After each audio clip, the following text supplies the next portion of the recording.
The paper did not look dangerous. It offered a better breakfast, regular blood tests, and membership in something called the Science Club. Another letter promised a daily bottle of milk, trips to a baseball game and the beach, and dinners outside the school. For a parent whose son lived behind the walls of a state institution, those details could sound like care. The decisive fact was missing.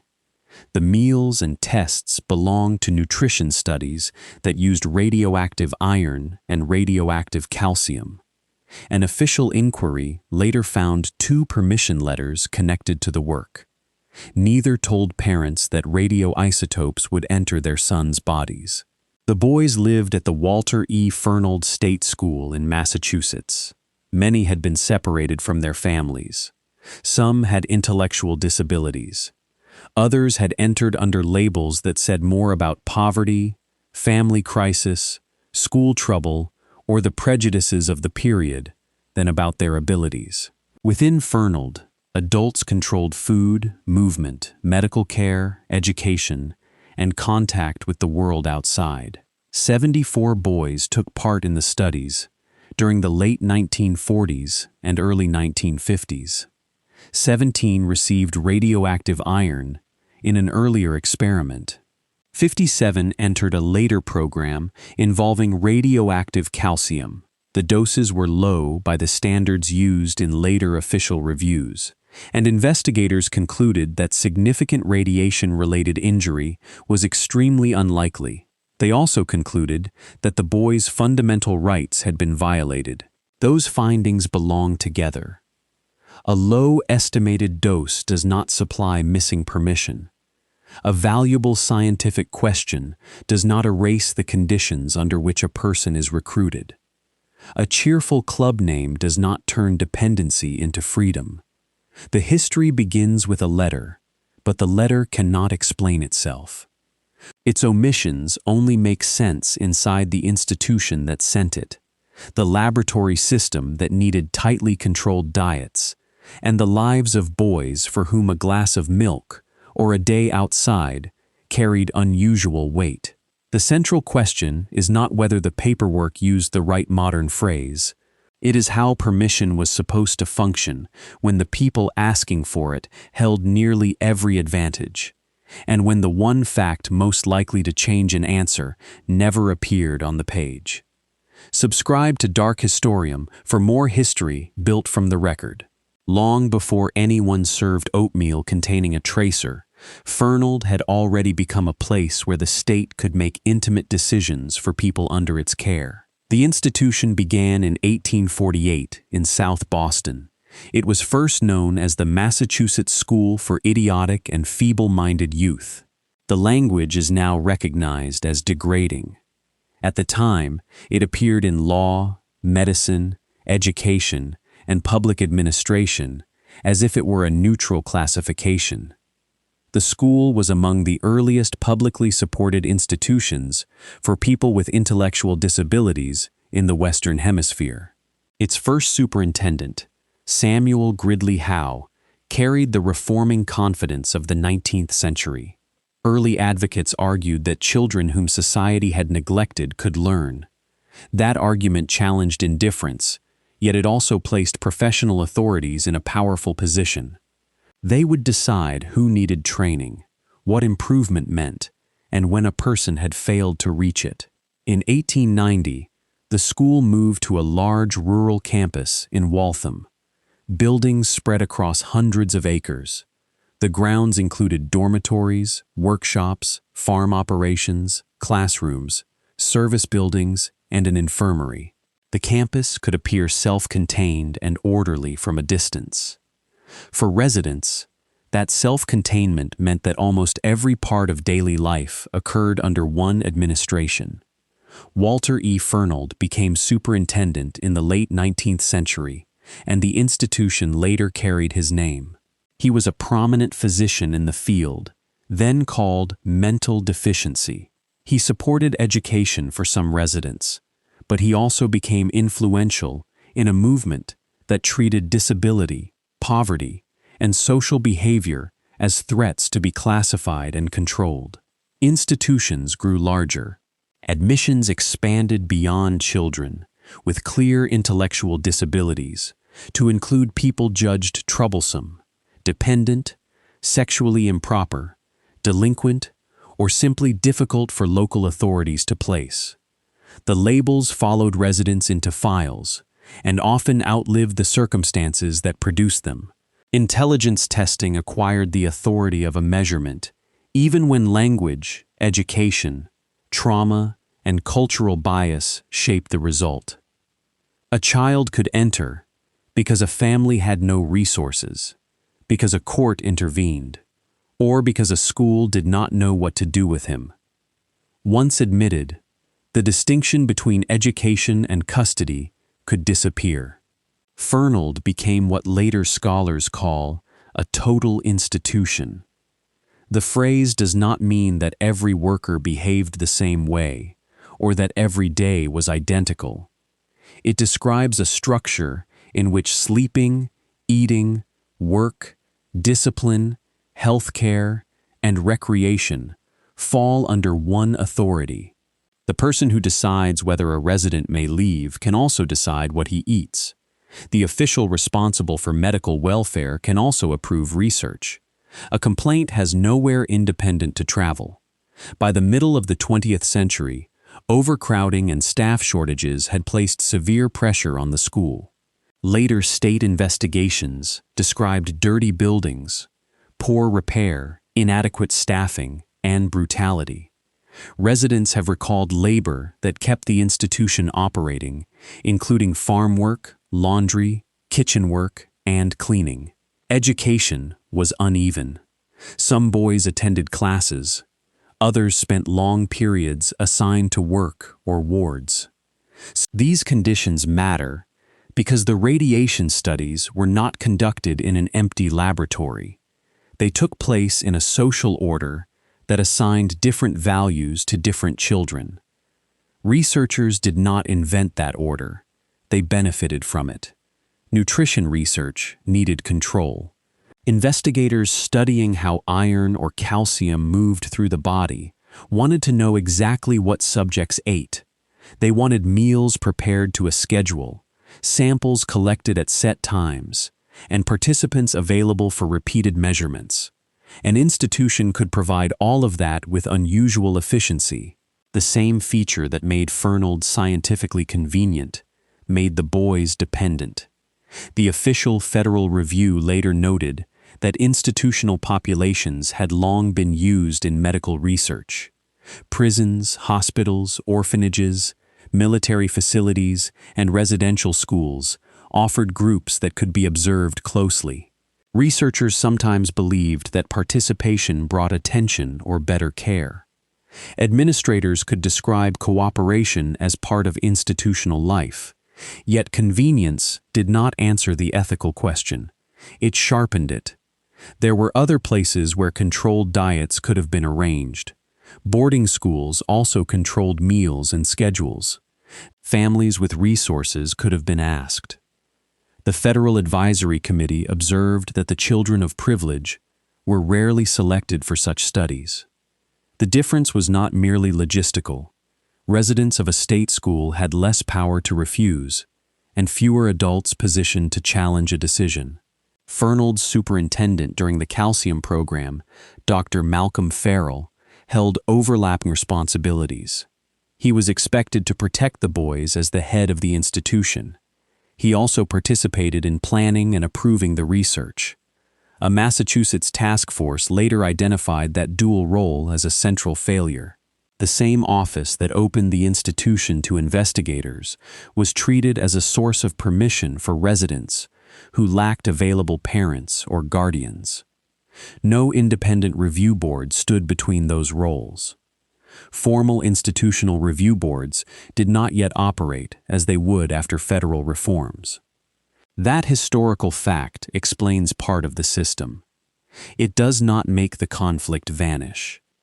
The absence of a required committee meant there was even less protection against an administrator mistaking institutional benefit, scientific prestige, or professional trust for the interests of each child.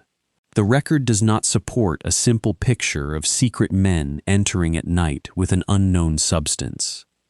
The studies produced scientific papers. Researchers discussed methods and results in professional settings. Funding acknowledgments appeared in publication. The concealment at issue was more ordinary and more exact. Information existed within scientific channels, while the people whose permission was requested received a different description. That division shaped the entire episode. On one side stood a network of physicians, nutrition scientists, a respected university, government research support, and a commercial food company. On the other stood boys whose daily choices were already narrow. Between them sat a sheet of paper that made the study sound like an opportunity. The institution had created the conditions in which that description could work. The next question was what those conditions felt like from inside, where the smallest privilege could become a form of currency. Some boys understood Fernald less as a school than as a place they had to survive. Decades later, former residents spoke before a United States Senate hearing in Waltham. Their memories were personal, incomplete, and separated from the studies by more than 40 years. They cannot replace laboratory records. They reveal something the laboratory papers could not measure. Charles Dyer said he entered Fernald when he was 7. He remembered being separated from his family and learning later that the institution's description of him had been false. His testimony carried the anger of a man who believed years of his childhood had been taken under a label he did not deserve. When he described the research, he did not present a technical account of isotope metabolism. He remembered food, milk, blood, and a Mickey Mouse watch. The watch mattered because it was concrete. A child did not need to understand a research protocol to understand that one group received something different. Dyer recalled being told that the special food contained vitamins and other things that would help. He did not remember being told that radioactive material was involved. He remembered attention attached to participation. Austin LaRocque also testified. He described the boys as volunteers in their own way, a phrase that holds both agency and constraint. He remembered standing up for his rights within Fernald. He also described how little power residents possessed compared with the adults around them. His testimony did not prove that radiation caused later illness. He was careful about uncertainty. What he wanted recognized was that the boys had not been given the knowledge needed to choose. Memory after decades deserves respectful limits. A witness may combine separate occasions. A childhood object may become more vivid than a date. Former residents could not know the dose calculations that scientists later reconstructed. The hearing record is strongest when used for what the men directly experienced. They knew what they had been told, what privileges meant, and what refusal could cost in an institution. The official documents supply a related piece of evidence. During planning for the calcium work, researcher Robert Harris wrote about 3 boys who had objected to procedures. He believed they could be induced to cooperate by emphasizing the Fernald Science Club angle. The sentence is brief. It shows that the club was not only a neutral label attached after consent, its attractions could be used when resistance appeared. The word induced does not automatically mean physical force. It describes persuasion through something valued. In an ordinary setting, an invitation to a club may be harmless. Inside Fernald, club membership could carry access to food, outings, social attention, and a change in status. That made the offer more powerful. One permission letter listed the privileges. Membership could bring a daily quart of milk. The club had attended a baseball game. Members had gone to the beach and eaten dinners outside. Those rewards sound modest. Their ethical meaning depends on what life was like for people who did not receive them. Fred Boyce, a former resident quoted in the federal report, explained that residents had so little that the opportunity for special privileges encouraged participation. The point is not that milk or a ball game could never accompany research. The point is that scarcity changed their force. An option becomes harder to refuse when it contains ordinary goods that the institution otherwise withholds. Researchers and staff may have understood the club as a way to make procedures easier for boys. Friendly language, outings, and small rewards can reduce fear. That intention is possible. It does not remove the imbalance. A method that improves cooperation can also blur the line between assent and compliance. Children cannot provide the same legal consent as adults. Their willingness can still matter. Modern research ethics distinguishes permission from a parent or guardian and assent from a child who can understand. The Fernald studies occurred before that language became standardized in federal rules. Even without later terminology, there remained a basic difference between a boy agreeing to breakfast and blood tests and a boy being told what substance the study required. The second letter claimed that the child had volunteered after being attracted by the club's privileges. That claim came before the parent received a full description of the procedure, because the description never became full. The letter treated the child's attraction to the club as evidence in favor of parental approval. It did not examine whether the attraction had made a refusal less likely. The institution's control extended beyond rewards.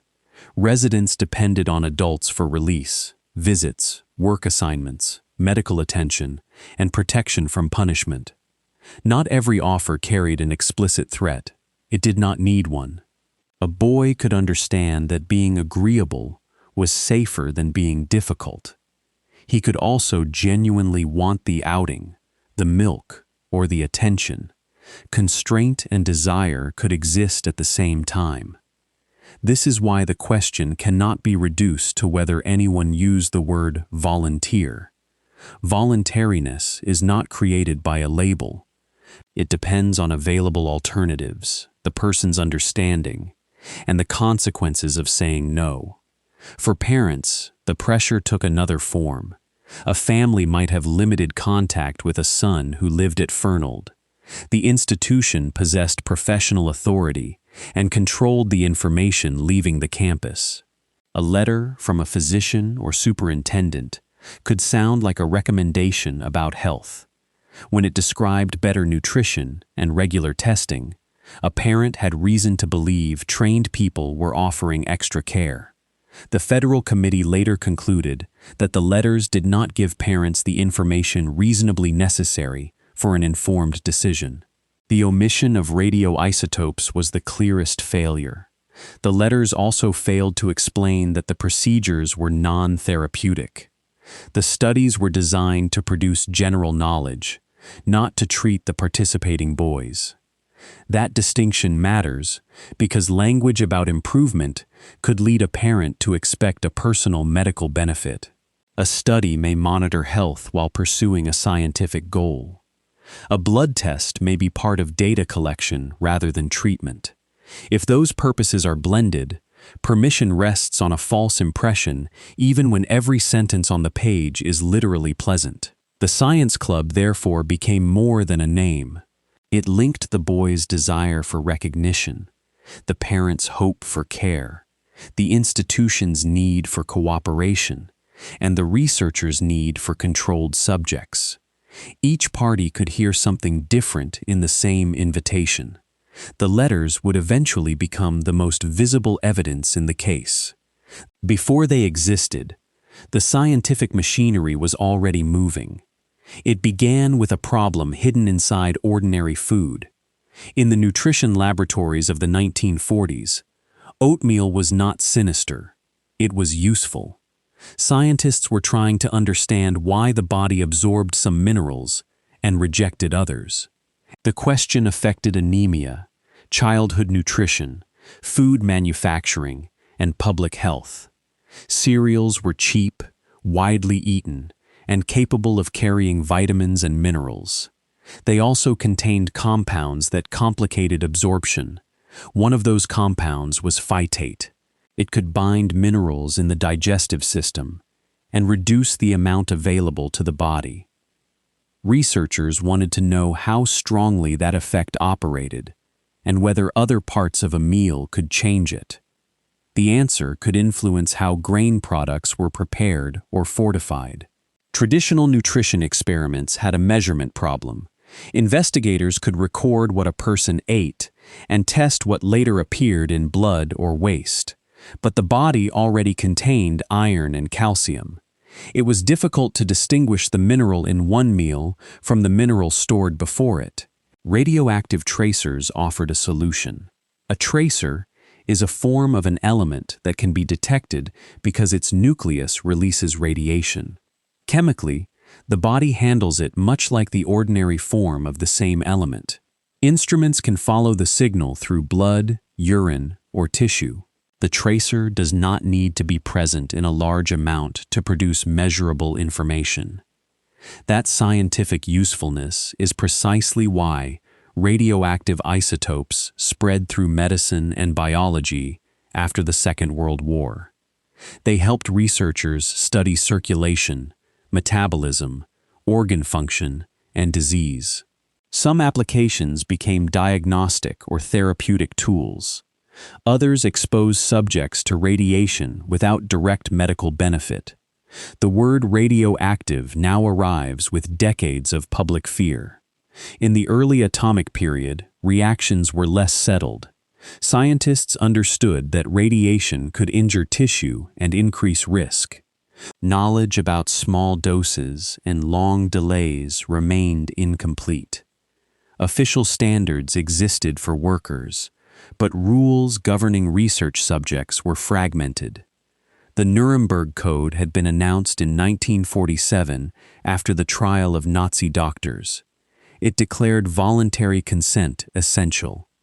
American researchers knew of the code, but many treated it as a response to criminal atrocities rather than a rule that governed ordinary domestic research. Professional custom often gave physicians broad discretion. Children, prisoners, patients, and institutional residents remained vulnerable to decisions made on their behalf. The first Fernald experiment using radioactive iron began in 1946, before the Nuremberg judgment was issued. 17 boys took part. A later review by the Massachusetts Institute of Technology described participants between 12 and 17 years old. Over about 40 weeks, they ate 7 test breakfasts involving oatmeal or farina and radioactive iron. The study examined how phytate and other food factors affected iron absorption. It was associated with researchers at the Massachusetts Institute of Technology and Fernald.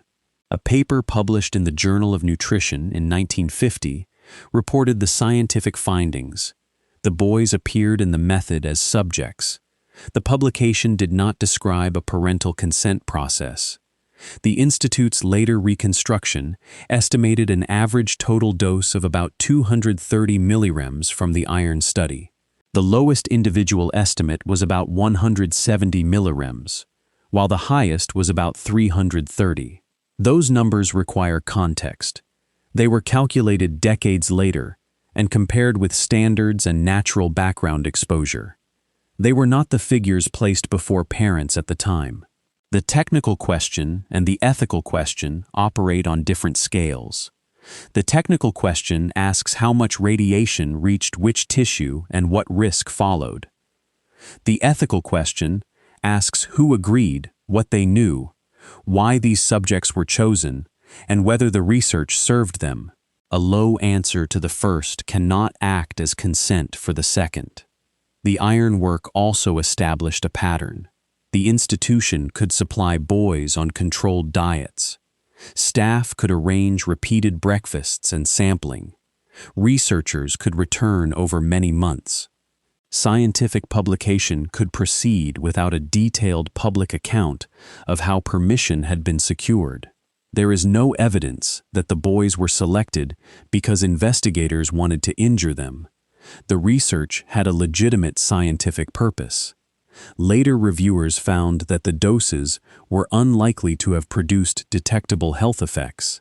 Those facts prevent an accurate history from turning the study into a tale of poisoning for its own sake. They do not answer why the subjects came from Fernald. Scientific purpose can coexist with unjust selection. A researcher may care about minimizing dose and still accept a population whose dependence makes recruitment easy. Ethical failure often enters through a chain of ordinary professional decisions rather than one declared intention. The commercial interest also needs precision. Quaker Oats supported parts of the later calcium research and employed a research fellow connected to the published work. The company had reason to care about the nutritional effects of cereal. That does not establish a plan to test a branded product's safety on boys. And the surviving papers do not support claims that residents were fed retail oatmeal as a secret consumer trial. What the papers do show is a meeting of interests. Nutrition scientists wanted to solve an absorption problem. A food company wanted better evidence about grain and mineral nutrition. Government agencies supported isotope research. Fernald offered a controlled population. Each institution could describe its own role as useful. The boys experienced the combined result. They ate measured meals, received tracers, gave blood, and sometimes provided urine and fecal samples. Their participation became data. The publications translated that data into curves, percentages, and conclusions, while leaving the conditions of recruitment largely outside the scientific frame. The iron experiment was only the beginning. A broader calcium program would involve more boys, more procedures, and the permission letters that later made the missing information impossible to ignore. The calcium program did not consist of one breakfast and one measurement. Between 1950 and 1957, Fernald boys participated in a group of 17 related experiments. The studies varied diets, doses, and methods so that researchers could compare how calcium entered and left the body. Calcium posed a major nutrition question. It was essential to bone, teeth, muscle, and nerve function. Researchers wanted to understand how much the body absorbed, how age affected retention, and whether cereal phytate interfered. They also wanted to know whether added calcium could counter that interference. These were serious questions. Later work on calcium metabolism contributed to the study of bone loss and osteoporosis. The scientific value cannot be dismissed simply because the recruitment was flawed. Keeping the value visible makes the ethical failure clearer. The boys were not used for nonsense. They were used for work that respected the precision of data more than the completeness of permission. The research required different groups. The Massachusetts Institute of Technology Review later described 19 boys, from 13 through 17 years old, who were placed on a low-calcium diet. They received 2 special breakfasts, about 3 weeks apart. Each included milk, containing a small quantity of radioactive calcium. A second group included 17 boys, from 10 through 16 years old. Their diet contained a moderate amount of calcium. They also received 2 test breakfasts. The contrast allowed researchers to examine how the body responded when prior calcium intake changed. 9 more boys, from 11 through 15, took part in a procedure that added an injection. They ate a test breakfast and then received radioactive calcium into a vein. The amount was less than 1 microcurie. An adult subject received a larger amount for comparison. The use of an injection changes the emotional meaning of the experiment, but it must not be exaggerated. The injection did not contain enough material to cause immediate radiation sickness. Its purpose was to create a reference point inside the bloodstream. By comparing oral and intravenous tracers, investigators could estimate what portion of calcium from the meal had crossed the digestive system. The published study described careful preparation. A test breakfast included 180 grams of cooked oatmeal and 240 milliliters of whole milk. The injection came roughly half an hour after the meal. Researchers then analyzed serum, urine, and feces to follow the tracer. Those procedures demanded cooperation over time. A child had to eat the assigned meal, accept a needle, submit samples, and remain available. The scientific paper later thanked the boys for enthusiastic cooperation. That phrase may accurately describe visible behavior. It cannot reveal what the boys understood. Cooperation is observable. Consent is informational. A subject can follow instructions, smile at staff, and enjoy an outing without knowing the defining feature of a study. The paper's gratitude, therefore, answers a question the researchers could see while leaving the hidden question untouched. The study team combined institute scientists with personnel associated with Fernald. The published paper named support from the Quaker Oats Company, contracts connected to the National Institutes of Health, and a contract with the Atomic Energy Commission. One author was identified as a Quaker Oats Fellow.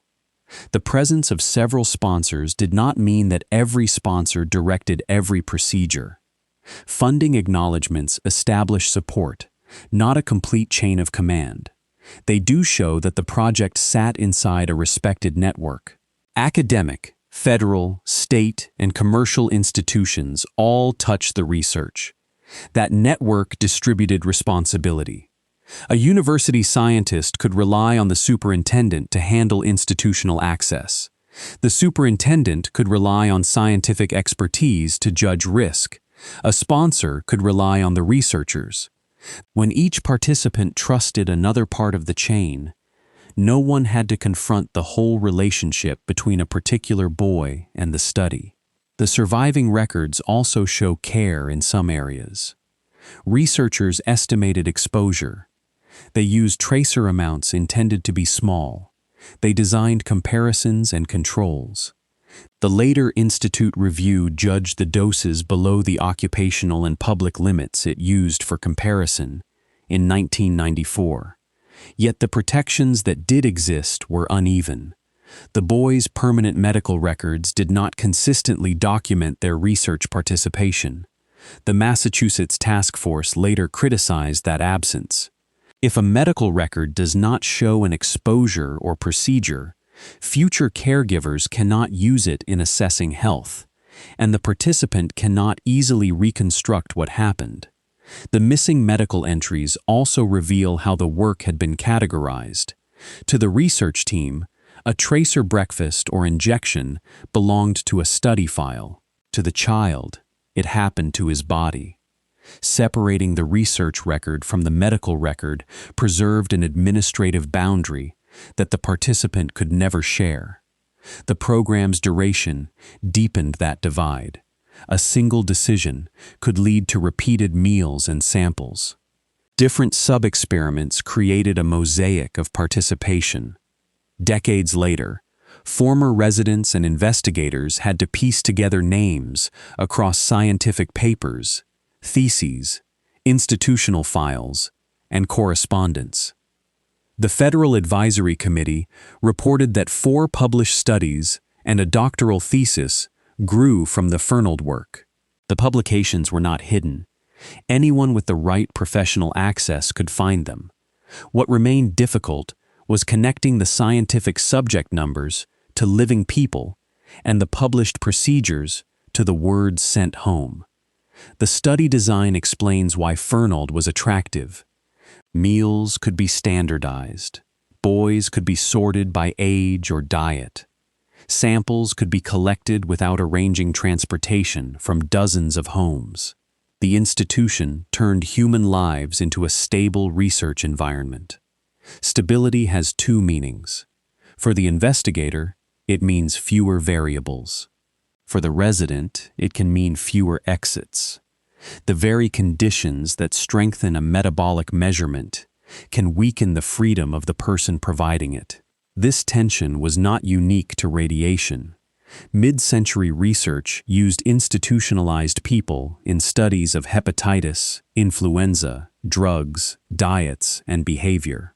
Investigators often argued that risks were low and knowledge could help many. The recurring question was whether a population was selected because the research addressed its needs or because its circumstances made access easy. At Fernald, the calcium studies did not treat a disease the boys had. Researchers were not trying to cure an individual participant. They were measuring normal processes of absorption and retention. The official review therefore classified the work as non-therapeutic. That word can sound like a technical judgment made later. Its meaning is simple.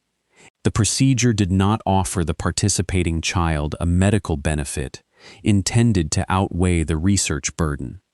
A nutritious meal might be pleasant. A blood test might detect something by chance. Neither converted the experiment into treatment. The distinction should have shaped recruitment.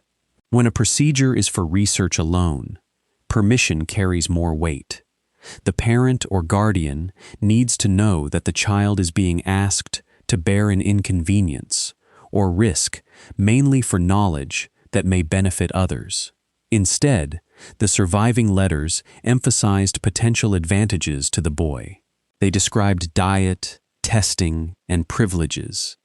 They turned the outward appearance of the study into the invitation while leaving the tracer inside the meal unnamed.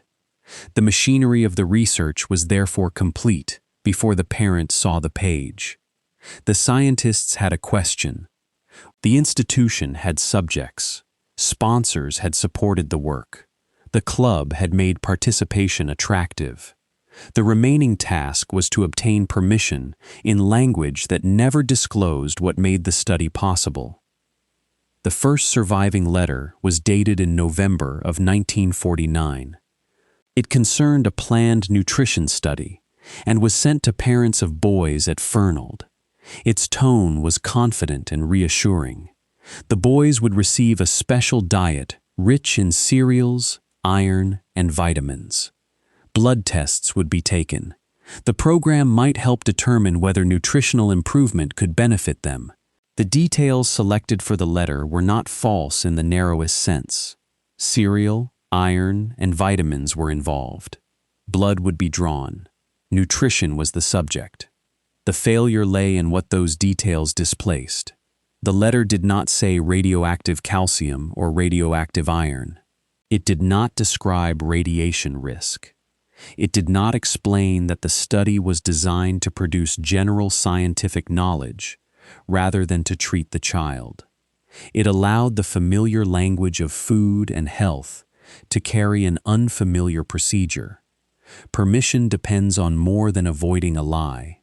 A statement can contain accurate facts and still be misleading when it omits the fact most likely to matter.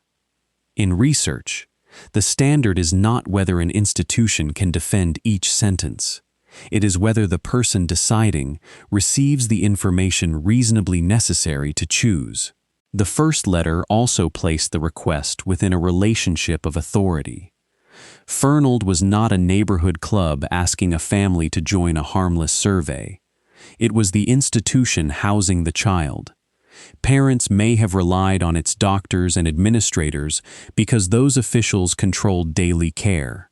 The wording implied that the study might improve the boy's health. The Federal Advisory Committee later identified this as a problem. The project was non-therapeutic, yet the description could invite a parent to read research participation as an extension of treatment. That misunderstanding has a name in modern ethics. It is sometimes called therapeutic misconception. A person may believe that every procedure selected by a physician is designed for the individual patient, even when a research protocol serves a different goal. The term came later. The confusion was already possible at Fernald. A special diet can in fact be healthy. Regular observation can feel protective. Researchers may have believed that attention from skilled staff was good for the boys. None of that changed the purpose of the tracer. The radioactive material was not administered because a boy needed it. The surviving record does not show every conversation that may have occurred. A staff member could have spoken with a parent. A researcher might have answered a question. The absence of a note does not prove silence in every case. It does establish that the formal document requesting permission failed to mention radioisotopes. That is the title-level fact, because the letter was the controlled point of disclosure. Conversations vary and memories fade. A written request is where an institution chooses what a decision-maker should know. The choice on this page was to make the study legible as nutrition and illegible as radiation research. The letter also reflected the period's paternalism. Physicians often believed they could decide what information a patient needed. Some worried that technical language would create fear out of proportion to risk. If a tracer dose appeared negligible to an expert, mentioning radioactivity might seem more confusing than helpful. That reasoning reverses the purpose of permission. The expert's risk assessment should inform the decision. It should not replace the decision. A parent might accept a very small radiation exposure for a valuable study. The parent might also refuse because there was no direct benefit. Without disclosure, that judgment never occurs. Risk communication was especially difficult in the early atomic era. The word radiation could refer to a medical X-ray, a weapon, a workplace hazard, or a laboratory tracer. Doses and pathways differed widely. A responsible explanation would have needed context, not merely a frightening label. Complexity was not an excuse for omission. Researchers already knew how to explain their own methods to funders and scientific readers. A plain description could have said that a small amount of a radioactive form of calcium would be used so its movement through the body could be measured. It could have described the expected exposure and the absence of direct treatment benefit. The first letter did neither. It asked parents to evaluate a version of the study from which its defining measurement tool had been removed. The wording about health improvement created another imbalance.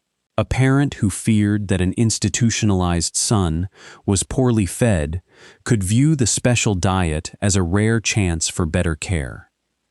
The letter did not need to promise a cure. Hope could fill the space left by ambiguity.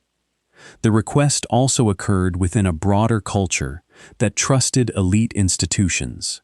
The Massachusetts Institute of Technology represented scientific authority. Fernald represented state medical authority. Atomic research carried federal prestige. Quaker Oats was a familiar company associated with food. Their combined credibility could lower a parent's impulse to challenge the proposal. Institutional trust is not itself wrong. Research depends on it. The problem arises when trusted institutions use a simplified description to secure cooperation and then point to that cooperation as evidence that the process was acceptable. The first letter became the initial link in that circle. It described a beneficial-sounding program. Parents who agreed could be counted as having granted permission. The existence of permission could then reassure researchers that the recruitment had been handled.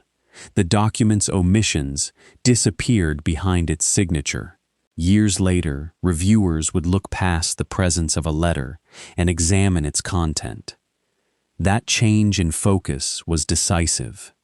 Paperwork was not treated as a ritual that transformed whatever followed into consent. The question became whether the page enabled a real decision. The answer was no. The official federal committee concluded that the letters failed to provide the information reasonably necessary for informed permission. That conclusion did not depend on proving a high radiation dose. It rested on the structure of the request itself.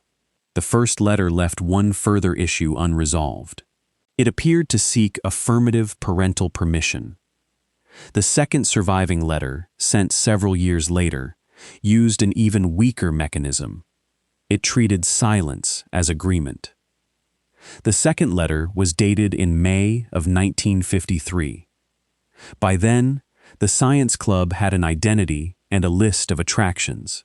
According to the letter, the child had volunteered because the club offered special privileges. It described a special breakfast meal containing calcium and said that blood would be taken once a month for 3 months. It also listed what membership offered. Each boy could be given milk by the quart every day. The club had gone to a baseball game. It had visited the beach. Members had eaten dinners outside.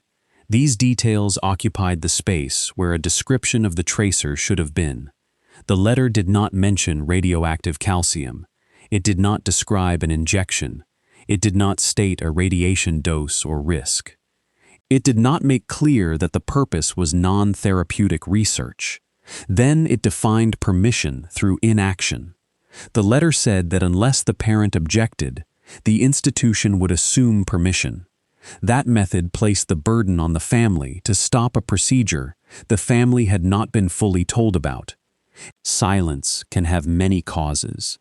A letter may not arrive. A parent may read poorly, misunderstand, delay, or assume that a doctor would not propose anything significant without saying so. A family may fear that objecting could affect the child's treatment at the institution. None of those possibilities equals an informed yes. The default mattered, even if every letter arrived. People respond differently to a request, framed as an opportunity already accepted by their child. The sentence about the boy volunteering suggested that the decision was partly complete. The privileges suggested that refusal would take something away.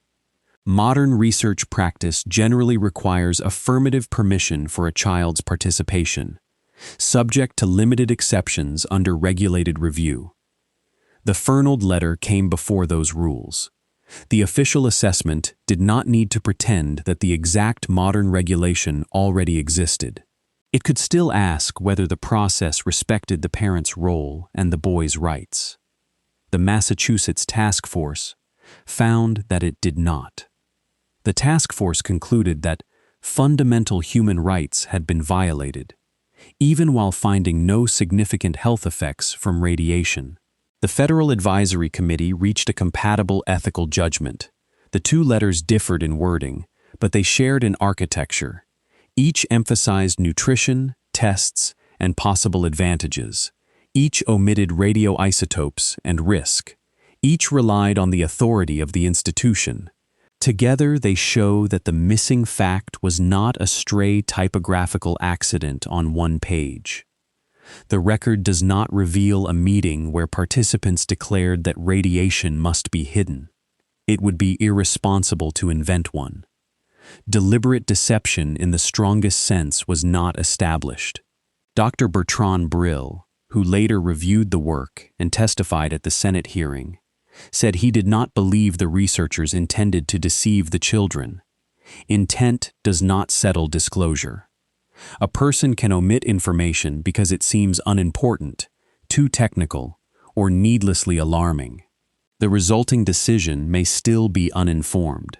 Ethical responsibility includes what a professional should recognize, not only what a professional privately intends. At the hearing, members of Congress pressed this distinction. Representative Edward Markey emphasized that radioactive material was absent from the letter.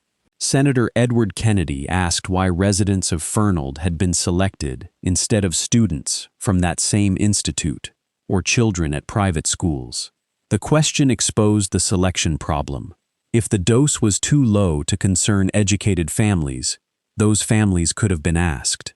If the procedure required institutional control, other residential settings existed. Choosing Fernald combined scientific convenience with a population whose refusal was easier to manage. Dr. Brill described the residents as a captive population with no meaningful alternative. He called the consent form completely unsatisfactory when judged by later procedures. He also emphasized that the radiation risk was low and rejected the idea that researchers set out to harm. His testimony resists a sensational verdict. The case does not become stronger by claiming that scientists expected boys to become sick. It becomes sharper when both facts remain present. Professionals could minimize physical risk while failing to respect autonomy. Good intentions and useful results could coexist with an unacceptable recruitment process. The letter's mention of monthly blood draws also deserves attention. A parent could understand blood testing as routine monitoring. In a research protocol, each sample had a specific analytic purpose. Repetition imposed inconvenience and discomfort. A full request would have stated how much blood, how often, why it was needed, and whether participation could stop without penalty. The club privileges complicated withdrawal. A boy who left the study might lose membership benefits or fear losing them. The surviving material does not document a formal punishment for withdrawal.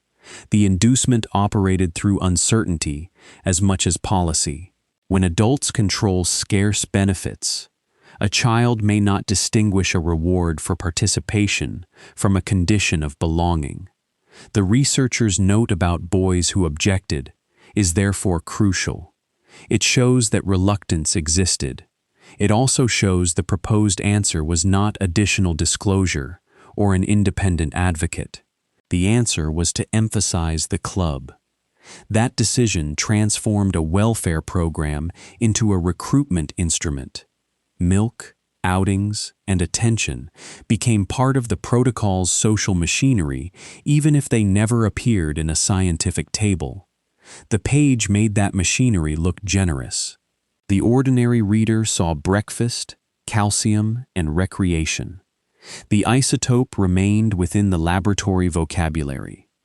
The boys and parents were invited to approve the surface, while researchers retained the technical core. This separation explains why the case could remain professionally visible and personally obscure. Scientific papers could describe radioactive calcium openly because their readers were not being asked to expose a child. Letters could omit the same words because their readers were. The permission letter did not fail because it used an old form. It failed because it rearranged the information around the interests of the study. What made participation attractive was placed in the foreground. What might make a family refuse was removed. The next layer of evidence would come from the publications and thesis. They recorded the procedure in technical detail, yet they could not show that a subject number belonged to a person who had understood any of it. A scientific paper turns a body into a method. Age, weight, diet, dose, sample time, and instrument reading become the features that matter. This reduction is necessary for analysis. It is also where the Fernald boys nearly disappeared. The published work named investigators and institutions. It identified funding. It described radioactive tracers directly. The studies could be found in the professional literature, and a doctoral thesis preserved additional detail. No public censor had removed the word radioactive from the laboratory record. The boys entered those documents as groups. They were adolescent subjects on low or moderate calcium diets. They were 9 institutionalized boys in an intravenous study. Their cooperation was acknowledged. Their reasons for joining were not.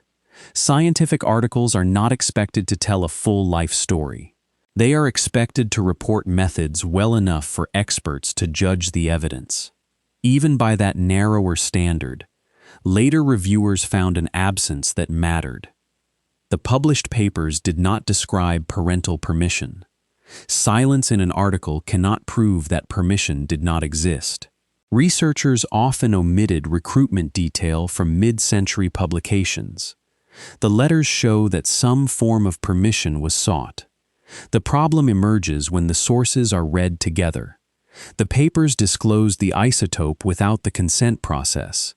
The letters enacted a consent process without disclosing the isotope. That mirror structure kept each audience from seeing the complete act.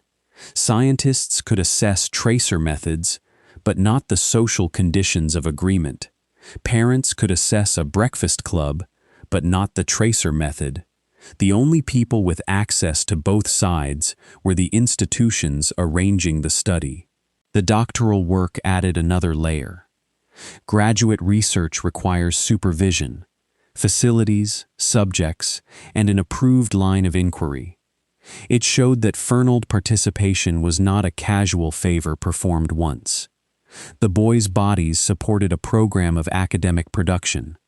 Academic credit assigns names carefully. Authors, advisors, fellows, and sponsors appear in print because responsibility for knowledge matters.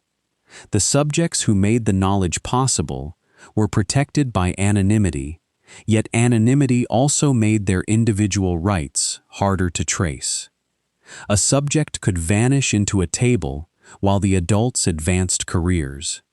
The point is not that participants should have been publicly named. Confidentiality protects them. The problem was the absence of a parallel record under their control. Their permanent medical files did not reliably contain the research history, and many learned the nature of the studies only after journalists and officials reopened the files. The technical paper on intravenous radiocalcium illustrates the contrast. It set out a cross-comparison between material given by mouth and material introduced into a vein. It described the oatmeal and milk breakfast, the timing of injections, and the collection of serum, urine, and feces. It reported how radioactive calcium was retained and excreted. The study could distinguish absorption from retention because the tracer signal acted like a mark. Calcium eaten at breakfast had to cross the digestive tract. Calcium injected into blood bypassed that barrier. Comparing the two routes let investigators estimate what fraction of the meal entered circulation. The method required the same boy to be more than a passive recipient. He had to finish the assigned meal. He had to accept repeated handling and sampling. He had to provide waste for analysis. The description of enthusiastic cooperation may reflect the effort staff needed from each participant. The paper's language remained clinical, because clinical language is how scientific readers test a claim. It does not show cruelty in the room. It does not show kindness either. It is incapable of revealing whether a boy understood the tracer, because understanding was not one of the variables measured. This limit matters when later accounts search the scientific literature for proof of abuse or innocence. A methods section can establish what entered the body. It cannot establish what entered the conversation. A dose table can estimate physical risk. It cannot measure dependence. The publications also clarify what the studies were not. They were not a secret effort to discover whether a commercial breakfast product caused radiation injury. Oatmeal served as a controlled food within mineral absorption research. Quaker Oats had an interest in how phytate in cereal affected nutrition, and it supported work connected to that question. Commercial support creates a potential conflict that deserves scrutiny. It does not license claims beyond the documents.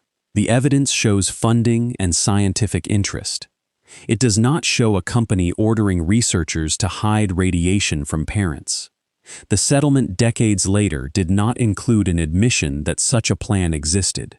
The federal support also needs boundaries. Contracts associated with the Atomic Energy Commission and the National Institutes of Health connected the work to a wider research system. The atomic program encouraged the development and use of radioisotopes. Government support helped normalize tracers as scientific tools. Normalization can improve safety by building expertise. It can also make a procedure seem routine to professionals while remaining alarming or unfamiliar to the public. The greater the gap in familiarity, the greater the need for explanation. Within the papers, radiation was a measurement technology. Within later headlines, it became the entire story. Both frames can distort. The laboratory frame can hide the participant. The scandal frame can imply that any radioactive atom is equivalent to a dangerous poisoning. The reliable account stays between them. The tracer was real. Exposure occurred. The boys were not told in a way the record can establish. The later dose assessment did not find likely significant injury. None of those facts cancels another. The papers therefore provide the physical skeleton of the event. The letters provide the informational failure. Testimony provides lived context. Administrative records show who held authority. Only their combination reveals the study as both scientific work and a rights violation. For decades, those sources did not sit together in public. The papers remained in journals and libraries. Records stayed in institutional boxes. Former residents carried memories without the technical language to connect them. The study existed in fragments, and each fragment seemed to belong to someone else. When those fragments finally converged, the first public question was about danger. How much radiation had the boys received, and had it made them ill? That question was necessary. It would also prove too narrow. Radiation risk begins with dose, but dose does not arrive as one simple number. Different isotopes release different forms of energy. They move through the body differently. Some leave quickly, others remain in tissue. Age, organ sensitivity, and route of administration affect the estimate. Radioactive iron participates in blood and iron metabolism. Radioactive calcium follows pathways connected with bone and mineral balance. A whole body estimate can hide the dose received by a particular organ. A measurement reconstructed decades later carries uncertainty from incomplete records. The Massachusetts Institute of Technology created a review group after the Fernald studies became public. Its scientists examined publications and available records. They reconstructed likely exposures and compared them with standards used at the time of the review. For the iron study, the institute estimated average exposure at roughly 230 millirems. Individual values extended from approximately 170 millirems to about 330. The review said those exposures were below the limits it used for comparison. For the calcium studies, the institute calculated lower effective doses. The exact estimate varied by procedure. The oral tracer and intravenous tracer did not distribute in the same way. The review again concluded that the exposures were below the applicable comparison limits. Comparison with a limit can be useful, but it requires care. Occupational limits are designed for adults who work around radiation and may understand that exposure is part of the job. Public limits address a different population. Neither automatically decides whether a non-therapeutic study involving children was acceptable. The institute also translated dose into estimated lifetime cancer risk.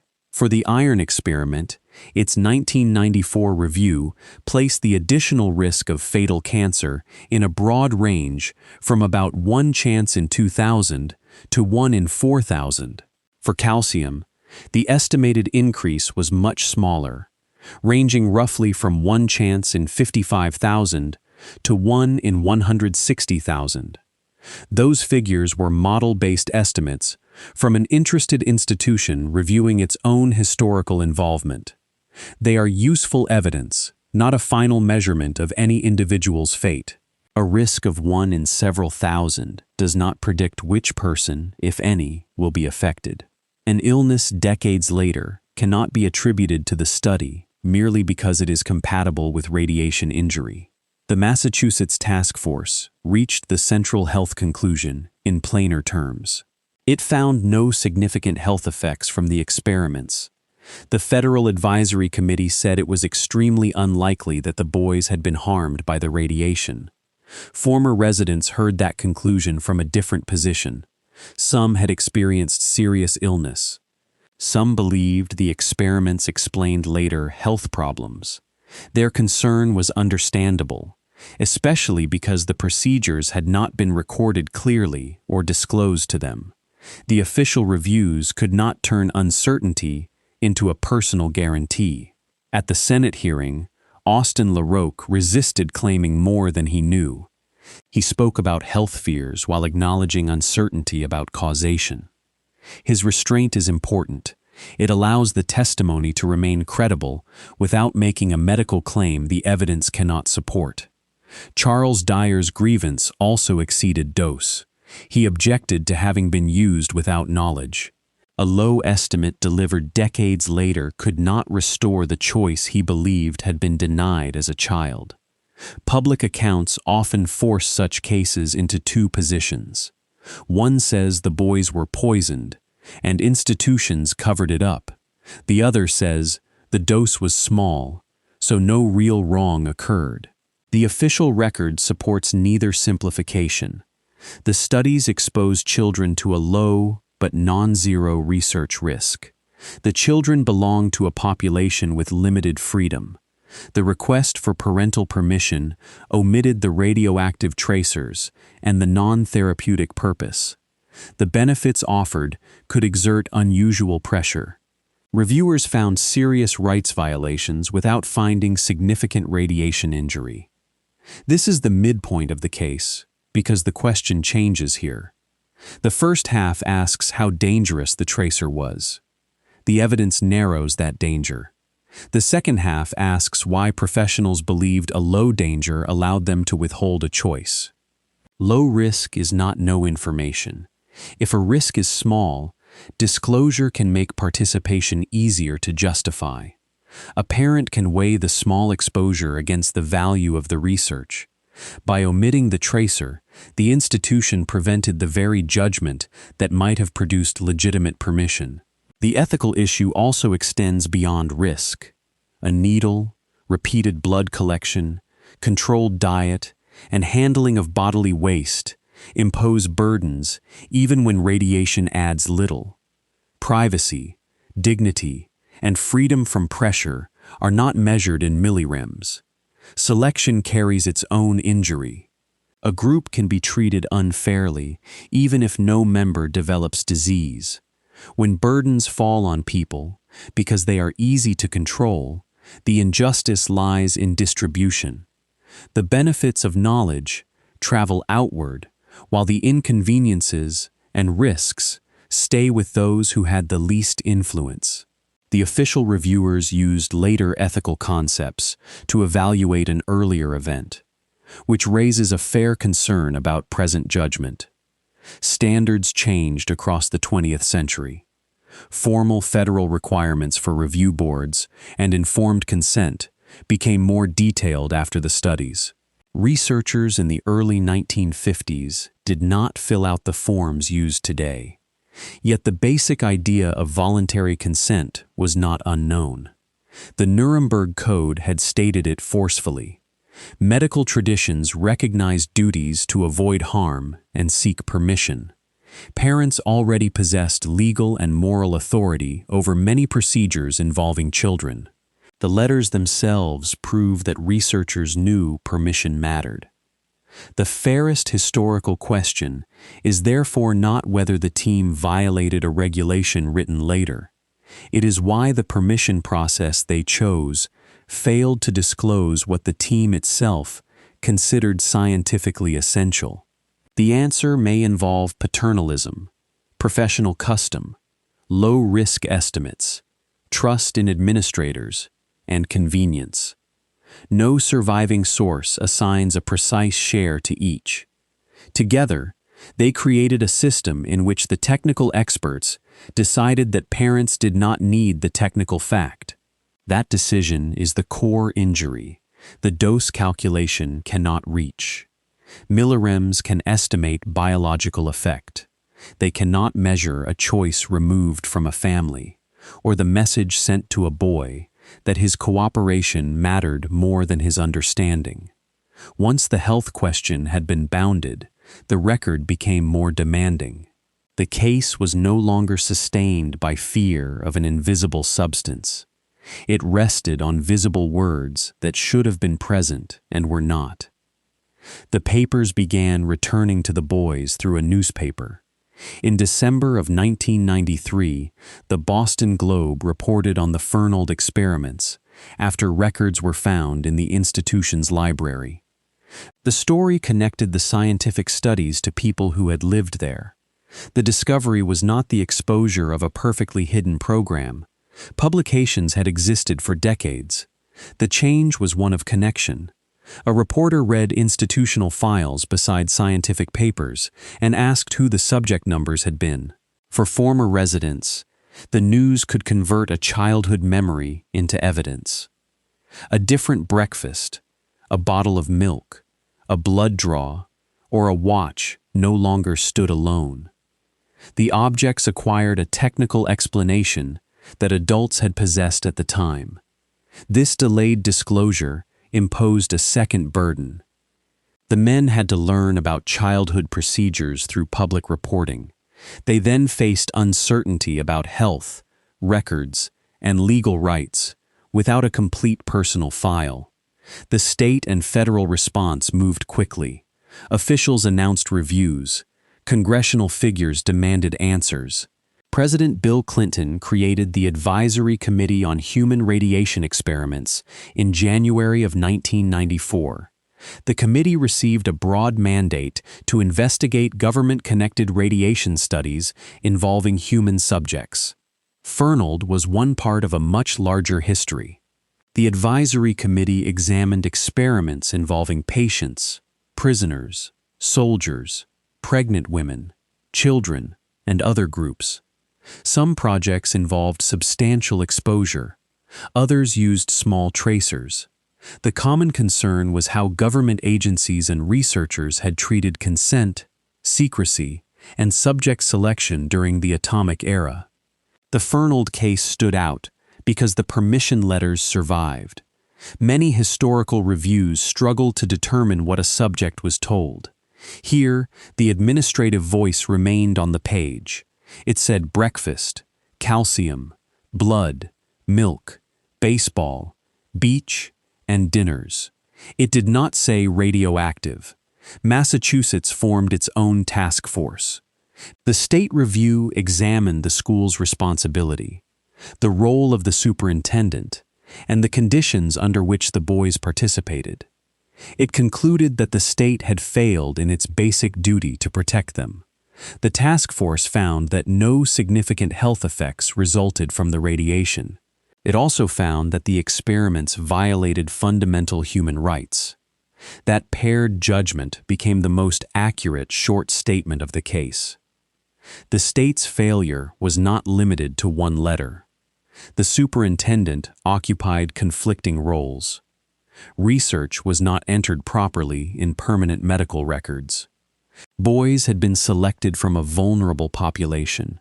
Rewards and privileges unfairly enticed participation.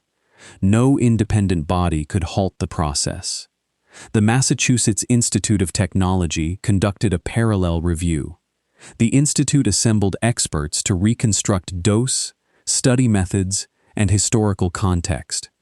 Its public reports acknowledged serious concern about consent, while defending the scientific character and low physical risk of the work. Institutional self-review has value and limits. The institute possessed expertise and access to records. It also had reputational and legal interests. Its technical reconstruction should be read alongside the independent state and federal judgments. The January hearing in Waltham brought those sources into one room. Former residents testified near scientists and public officials. Their statements did not fit neatly into the format of a technical review. They spoke about family separation, false labels, labor, punishment, schooling, and the meaning of small rewards. The hearing's title concerned radiation experimentation. Much of the testimony concerned institutional life. That shift was not a distraction. It explained why the same breakfast carried different meanings for a university student and a Fernald boy. Senator Kennedy's question about private schools made the comparison explicit.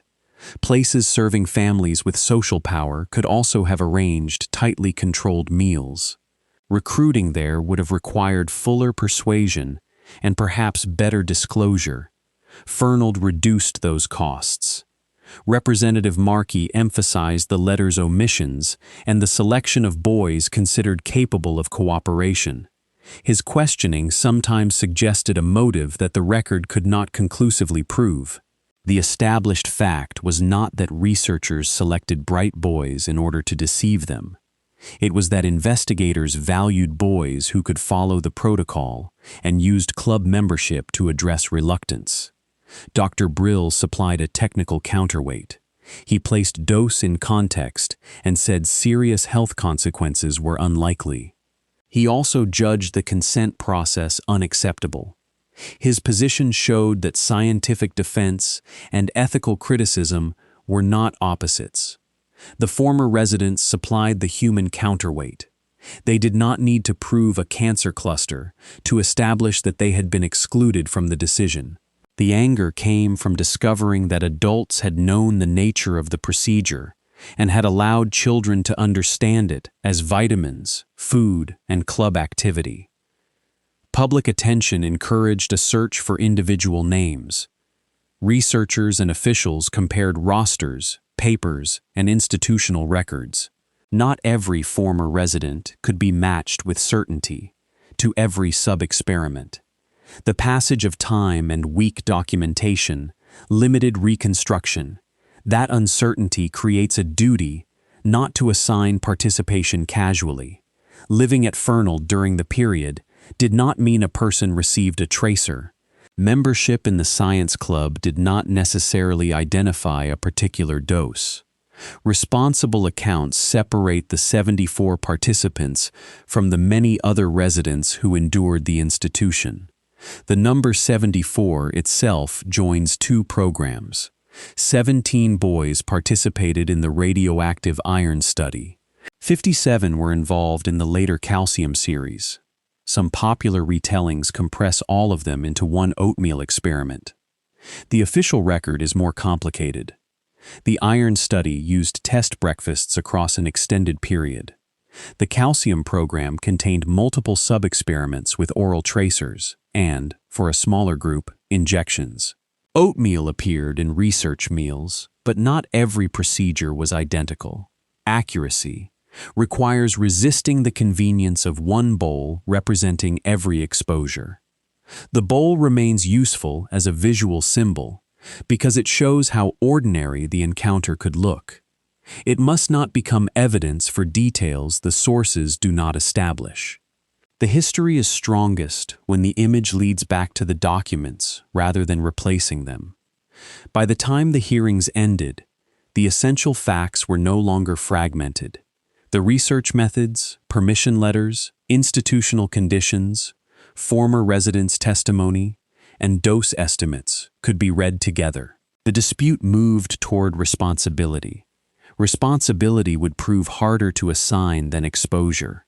The state had housed the boys. University researchers had designed and conducted studies. Federal contracts had supported isotope work. A food company had funded research. Parents or institutional officers had signed or supplied permission. Decades had passed. Each organization could point to the others and to the customs of the era. The next official report had to decide whether distributed responsibility meant no responsibility at all. An advisory committee does not decide a criminal case. It gathers records, hears witnesses, compares practices, and makes findings within a public mandate. The presidential committee had to examine hundreds of projects across agencies and decades. Fernald occupied only part of one chapter. That scale could have reduced the boys to another example. Instead, the committee used the case to examine research involving institutionalized children. It asked about permission, subject selection, risk, and the relationship between scientific need and administrative convenience. The committee recognized historical distance. It did not assume that every modern rule had governed researchers in 1950. It distinguished practices that were common from practices that were defensible. It examined what professionals knew, what guidance existed, and what the surviving documents showed. This approach matters because a weak historical verdict can fail in two directions. It can excuse any conduct by calling it normal for the time.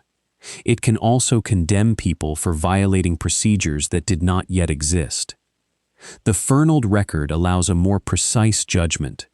Researchers knew they were conducting non-therapeutic experiments. They knew the subjects were children. They knew radioactive tracers were part of the method. They knew some form of permission was important because letters were sent. They knew at least some boys resisted procedures because a researcher discussed how to obtain their cooperation. The parents did not receive the same set of facts. And the letters omitted radioisotopes, risk, and the non-therapeutic purpose. The second request presumed agreement from silence. The institution's superintendent held conflicting roles. Club privileges carried unusual value because residents had so little. These are not details imported from a future rulebook. They are relationships visible in the contemporary files. The committee's health finding remained careful. Based on available dose estimates, it judged radiation harm extremely unlikely. It did not claim that the procedures were physically harmless in an absolute sense. Any retrospective estimate contains uncertainty. It concluded that the expected risk was small. Its ethical finding was direct. The permission letters did not give parents what they needed to make an informed choice. The research used a vulnerable population without adequate justification. The conditions of institutional life made the boys susceptible to influence. The committee found the selection unfair. The word unfair reaches beyond whether one person signed a page. Research distributes burdens and benefits. The burdens at Fernald included controlled diets, needles, blood draws, sample collection, radiation exposure, anxiety, and the loss of choice. The benefits included scientific knowledge, publications, professional advancement, institutional relationships, and commercial insight. The boys could benefit indirectly from better nutrition science, as any member of society might. They did not receive a treatment designed for their condition. The benefits were diffuse and future-facing. The burdens were immediate and concentrated. Fair selection does not require that research subjects personally receive every benefit. Healthy volunteers take part in many useful studies. It requires a reason tied to the science and protections suited to the population. Convenience alone is not enough. When convenience comes from dependence, researchers could argue that an institutional diet created conditions difficult to reproduce elsewhere. The committee acknowledged the logistical advantage. It also noted that other controlled settings existed. The work did not address a problem unique to intellectual disability or institutional residence. The selection therefore carried a social judgment. The institution made these boys available in a way other children were not. Their status reduced the cost of control. The committee also considered the meaning of minimal risk. A very low radiation dose might fit within ordinary environmental or medical exposures. That comparison can help evaluate physical danger. It does not automatically authorize a researcher to bypass permission. Risk and consent perform different jobs. Risk assessment asks whether a study should be offered at all and what protections it needs. Consent asks whether a person may accept an offer after understanding it. Safer research still requires honesty. The boy's age created an additional layer. A parent or guardian would normally make the legal decision, but the child's own willingness still had moral weight. The note about inducing reluctant boys shows that staff encountered their refusal as an obstacle to the protocol. It does not show that refusal was treated as a final decision. An independent advocate could have changed that relationship. Someone outside the research and the institution could have explained the procedure, observed pressure, and defended a boy who wished to stop. No such role appears in the record. The superintendent's conflict made independence especially important. Dr. Farrell possessed authority to approve research access and, in some cases, to act for residents without available parental permission. He also collaborated with the investigators. Even if he sincerely believed the work safe and valuable, his duties pulled in different directions. Conflicts of interest do not require corruption. They arise when one person must protect competing interests. A responsible system does not depend on that person feeling pure. It divides the roles and creates review. Fernald had no institutional review board capable of examining the study before it began. That was typical of the period. The later committee did not treat typical as sufficient. Vulnerable children received fewer safeguards precisely where the structure demanded more. The missing entries in medical records reinforced the concern. Research procedures affecting a child's body should not become invisible to those responsible for later care. The separation protected the project's files more effectively than the participants' history. The committee's findings therefore formed a chain. Vulnerable subjects were chosen for a study unrelated to their condition.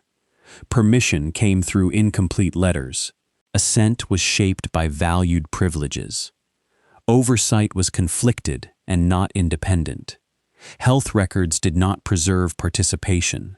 Low dose limited likely physical injury, but did not repair any of the other failures. This chain explains why the rights finding was not rhetorical.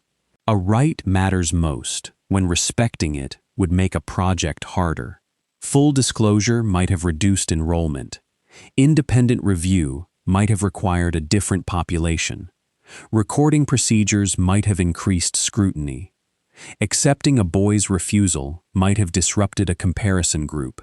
The study obtained scientific order by transferring difficulty away from investigators. The institution controlled meals. The letters simplified disclosure. The club eased cooperation. The absence of independent review eliminated delay.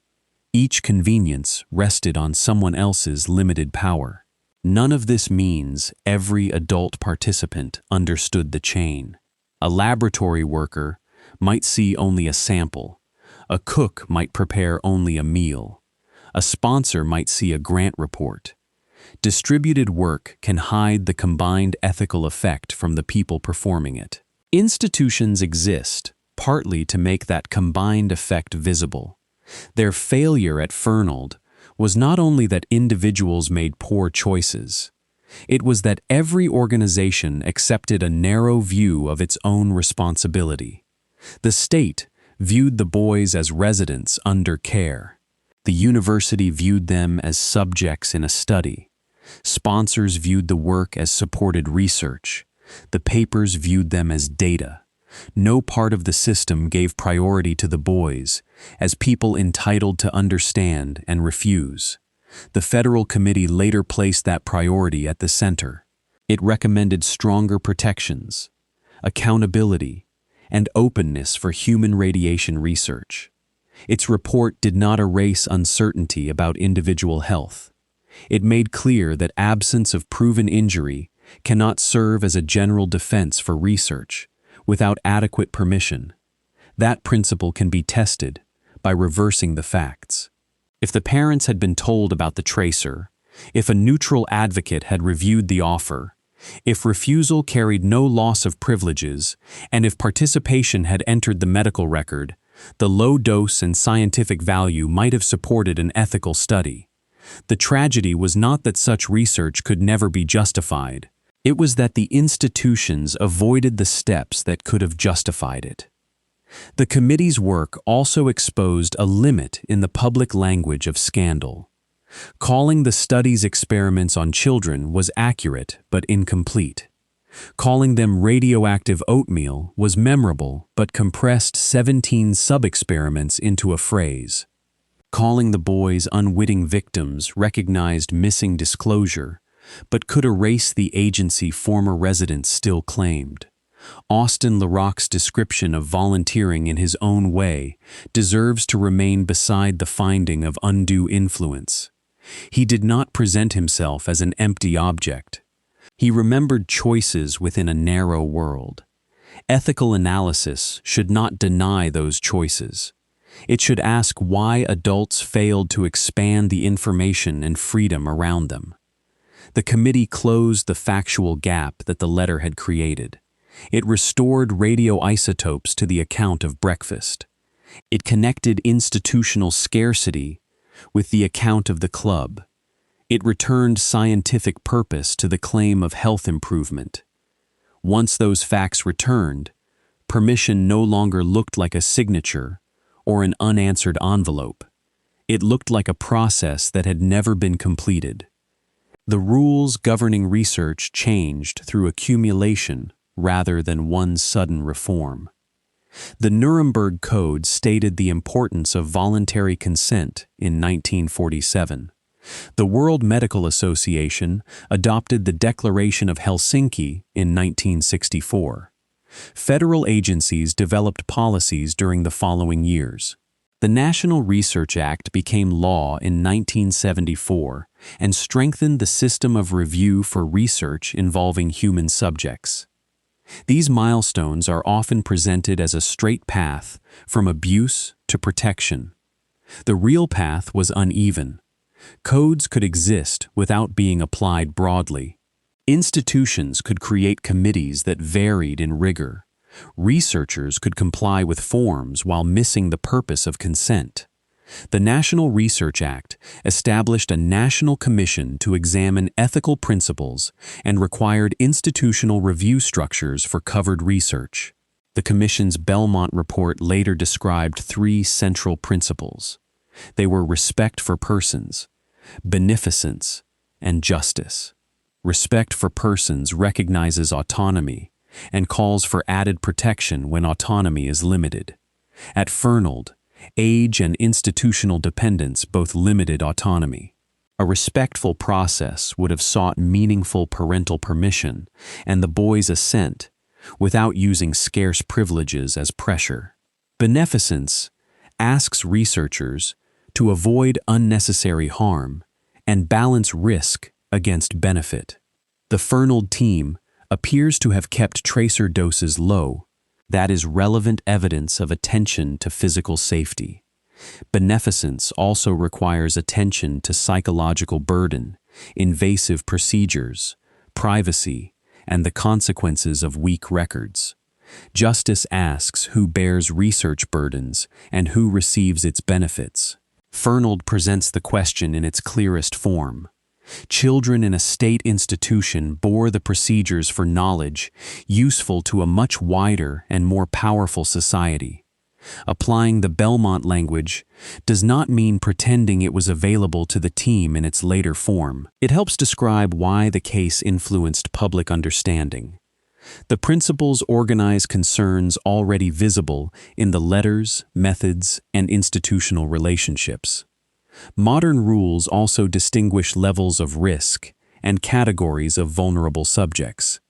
Research involving children faces additional requirements. Reviewers consider whether a study offers direct benefit, whether the risk is minimal, whether permission and assent are adequate, and whether subject selection is fair. No system eliminates judgment. A committee can underestimate pressure. A long consent document can conceal important information through excess detail. A parent can agree while a child resists. The lesson of Fernald is not that paperwork guarantees ethics. The lesson is that the content and conditions of permission must be examined together. A perfect description, offered under coercion, fails. A free choice, based on a misleading description, also fails. Fernald combined informational omission with structural dependence. The rise of formal review boards addressed the conflict visible in Dr. Farrell's role. Researchers and administrators would no longer be the only judges of their own proposals. Committees were expected to include varied perspectives and review risk, recruitment, and consent before enrollment. Independent review is slow by design.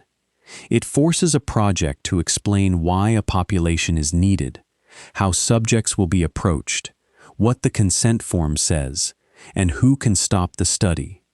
Delay can frustrate investigators. It is part of the protection.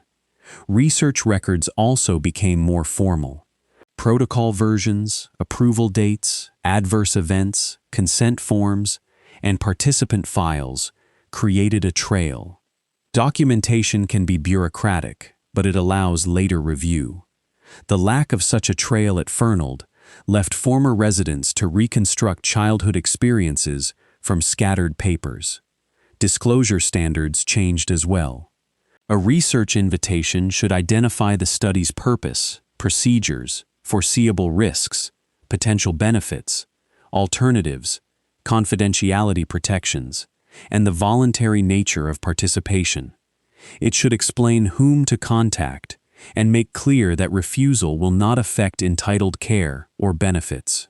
Each of those elements answers a weakness in the Fernald letters. Purpose distinguishes research from treatment. Procedures name the tracer and samples. Risks put dose in context. Benefits prevent vague promises. Voluntariness protects milk, outings, and care from becoming leverage. The rule about refusing without penalty is especially important in institutions. A person dependent on an organization may believe that every choice affects housing, treatment, or release. The absence of an explicit threat does not remove that fear. A credible process needs a person with authority to protect refusal. For children, assent requires explanation suited to understanding. A boy did not need a lesson in nuclear physics. He could be told that a tiny detectable form of calcium would be given for research, that it was not medicine, that needles and samples were involved, and that saying no would not cost him club activities or care. Whether every Fernald participant could understand every element would vary. Some might need simpler explanation or an advocate. Limited comprehension does not justify less disclosure to guardians. It requires greater protection. The studies also influence debate about historical responsibility. If rules later improve, should current institutions judge earlier researchers only by the minimum custom of their time? The Fernald reviews answered with a layered approach. They considered historical standards, but they also examined duties that were recognizable then. The request letters themselves remain the strongest evidence of recognition. No one sends a permission letter unless permission has value. Once the institution chose to ask, it assumed a duty not to manipulate the answer through material omission. The National Research Act did not reach backward to alter those pages. It changed the environment for future pages. It made it harder for a single superintendent, investigator, or sponsor to define adequate permission alone. The Human Radiation Inquiry added another reform. It tested whether government secrecy and fragmented records had prevented people from learning about research that affected them. The advisory committee recommended greater public access and clearer remedies for subjects who had been wronged.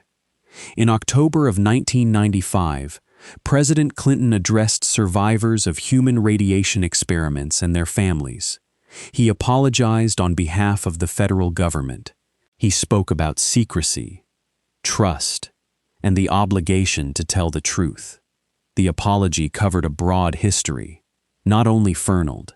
It acknowledged that some citizens had been used in government-connected experiments without proper consent. Public recognition mattered because many subjects had been dismissed when they first asked questions. An apology cannot calculate dose or resolve every claim. It can state that government responsibility is moral as well as technical. It can reject the idea that useful knowledge erases the way it was obtained.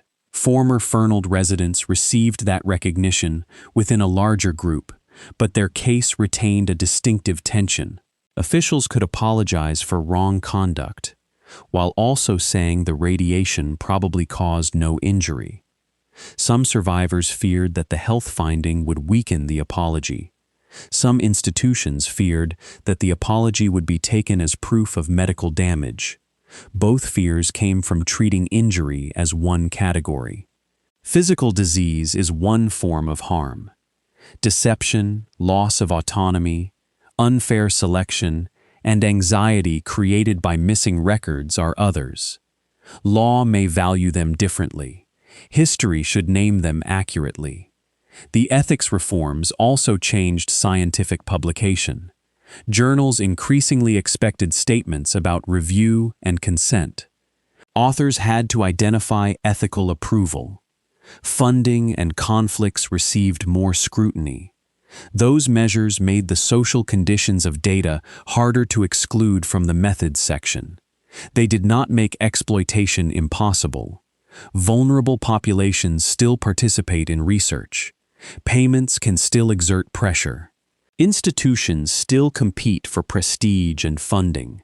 Consent language can still be designed to protect an organization more than inform a person. Fernald remains useful because its mechanism is so ordinary. No secret switch activated the failure. A letter selected reassuring facts. An administrator combined roles. A club attached benefits to cooperation. A paper recorded methods without permission. Each act could appear routine by itself. Modern safeguards work only when reviewers notice that combined pattern. The question is not whether a form contains the word risk. It is whether a person can understand the offer, decline it, and retain everything to which that person is already entitled. The rules that arrived later gave institutions tools to answer that question. They also gave former Fernald residents a language for what had happened. The next step was legal rather than administrative. The men sought compensation from the organizations connected to the studies. A lawsuit asks different questions from a historical inquiry. It must identify defendants, legal duties, injuries, and claims that can be heard after the passage of time. It must operate through rules of evidence and procedure. Moral responsibility may be broader than legal liability. Former Fernald residents brought a class action connected to the nutrition studies. The case named the university and people associated with the research. Quaker Oats also became part of the resolution because it had supported the nutrition work. The men faced practical obstacles. The experiments had occurred more than 4 decades earlier. Researchers and staff had died. Memories had aged. Records were scattered. Some participant identities and procedures were difficult to match. Medical causation would be hard to establish for illnesses common in the general population. The official finding of no significant health effect narrowed claims based on radiation injury. That did not eliminate claims based on informed consent and unauthorized procedures. The law, however, does not always compensate a rights violation in the same way it compensates a proven physical disease. Litigation also placed the institutions under pressure. A trial could require testimony about historical standards, consent practices, dose, and responsibility. It could expose documents and impose years of cost. Settlement offered certainty without asking a jury to resolve every factual dispute. In January of 1998, the United States District Court in Massachusetts approved a class action settlement. The agreement established a fund of $1,850,000 for the benefit of the class. The Massachusetts Institute of Technology supplied most of the fund. Quaker Oats supplied a smaller portion. The amount was real recognition, but it should not be presented as a price calculated for each right denied. Settlements reflect legal risk, negotiation, available evidence, cost, and the desire for closure. They do not produce a clean measurement of moral loss. The Institute denied wrongdoing. It maintained that its researchers had acted properly under the standards of their time. It said the settlement avoided the expense and diversion of continued litigation. Those terms meant the court approved a resolution, not a verdict finding that every allegation had been proved. By then, the Institute had already expressed concern and regret over the apparent lack of informed parental consent. Its public statement recognized the ethical issue while contesting legal blame. That position may feel contradictory. It reflects the way institutions separate apology, historical assessment, and liability. Quaker Oats contributed because its funding connected the company to the research. The settlement did not establish that the company designed the consent letters or controlled recruitment. It also did not erase the benefit a commercial sponsor received from research conducted through an unfair system. The state's role remained central to the history, even though the settlement described by the Institute concerned claims against the university and its researchers. Fernald was a Massachusetts institution. State officials had custody and a protective duty. The Massachusetts Task Force had already said the state failed that duty. Responsibility, therefore, could not be contained within the settlement fund. Money came from particular defendants under a particular agreement. Historical responsibility remained distributed across the institution that supplied residents, the researchers who used them, the sponsors that supported the work, and the oversight systems that failed to intervene. For former residents, compensation carried personal meanings that an institutional statement could not define. It could acknowledge that their claims had forced a response. It could assist people who had lived with uncertainty and stigma. It could also appear small, beside a childhood spent under state control. The record does not justify speaking for every participant. Some may have wanted a public admission. Some may have valued the settlement. Some may have remained focused on health. Others may have seen the experiment as one episode within a much larger history of mistreatment at Fernald. That larger history can be obscured when radiation receives all the attention. Residents experienced overcrowding, poor education, compulsory labor, physical abuse, family separation, and degrading labels. The tracer studies became publicly visible because atomic history produced documents and hearings. Other injuries left fewer laboratory records. The legal case nevertheless achieved something specific. It made the organizations connected to the research answer former residents as a class of people with claims, not as anonymous subject numbers. It transformed a scientific archive into a dispute about duties owed to individuals. The settlement also forced precision about what it did not decide. It did not prove that the tracer caused later cancers. It did not find that researchers intended injury. It did not establish that Quaker Oats directed concealment. It did not withdraw the official finding that health effects were unlikely.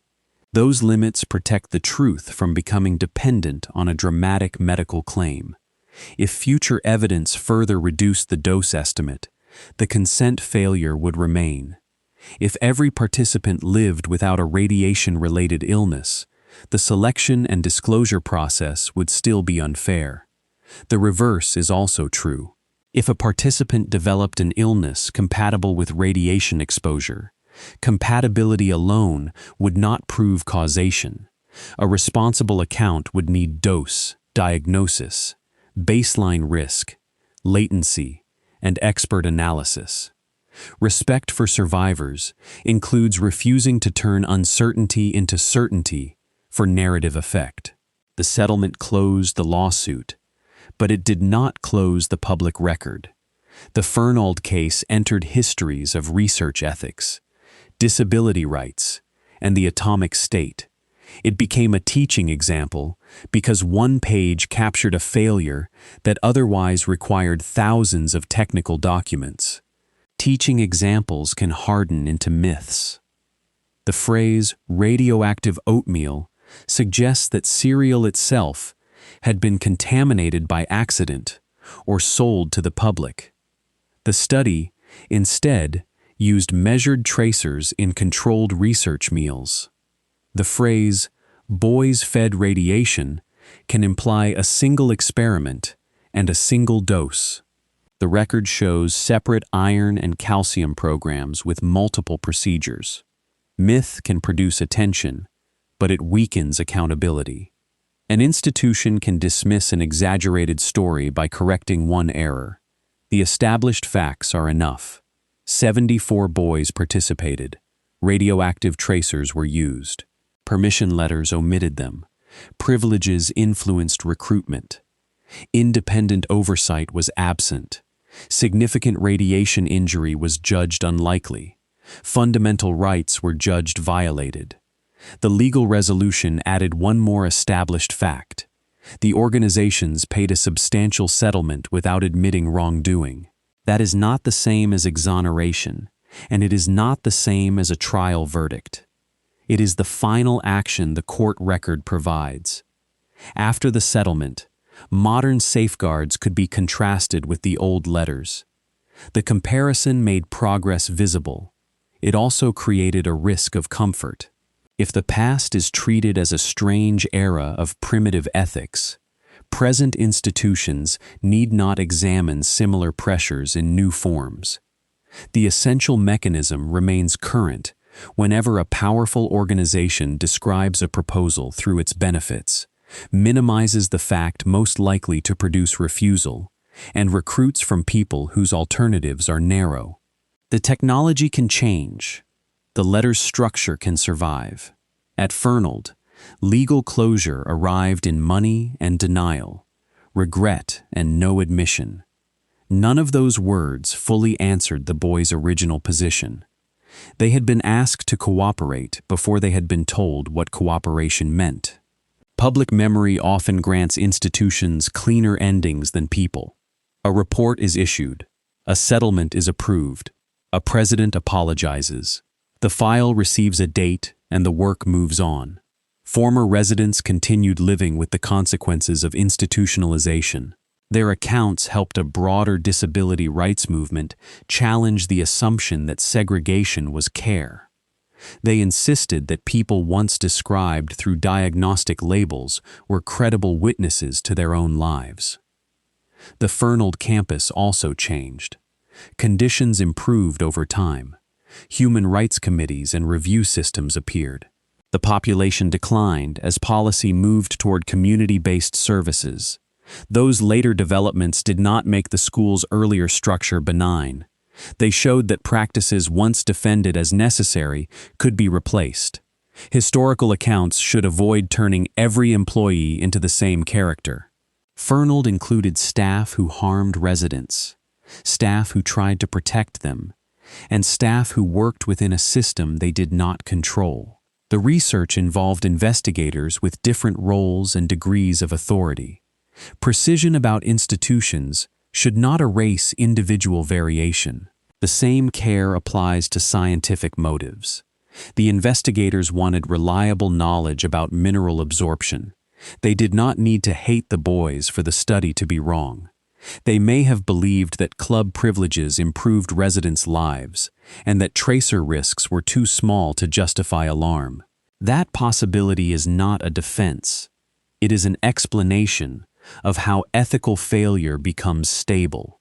People who see themselves as helpful are less likely to recognize the pressure created by their help. An outing can feel generous to the person offering it, and coercive to the person who can receive it only by cooperating.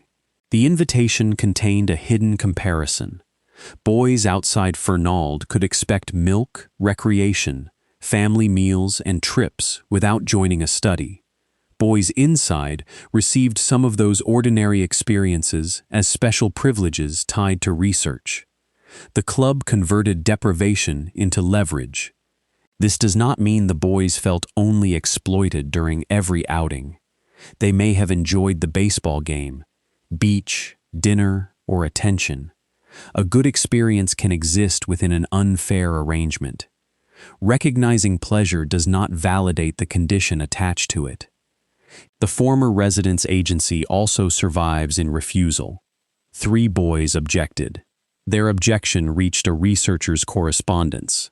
That brief record proves that at least some participants did not simply accept whatever adults proposed.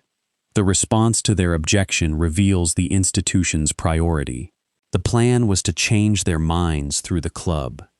There is no surviving sign that the refusal triggered a review of disclosure or recruitment. Resistance became a practical problem. Modern accounts sometimes call the boys guinea pigs or laboratory mice. Fred Boyce used the comparison in anger when describing how residents were valued. The metaphor expresses dehumanization, but it should not replace the men as people. They were children with preferences, relationships, humor, fear, and strategies for navigating Fernald. Their testimony widened the archive.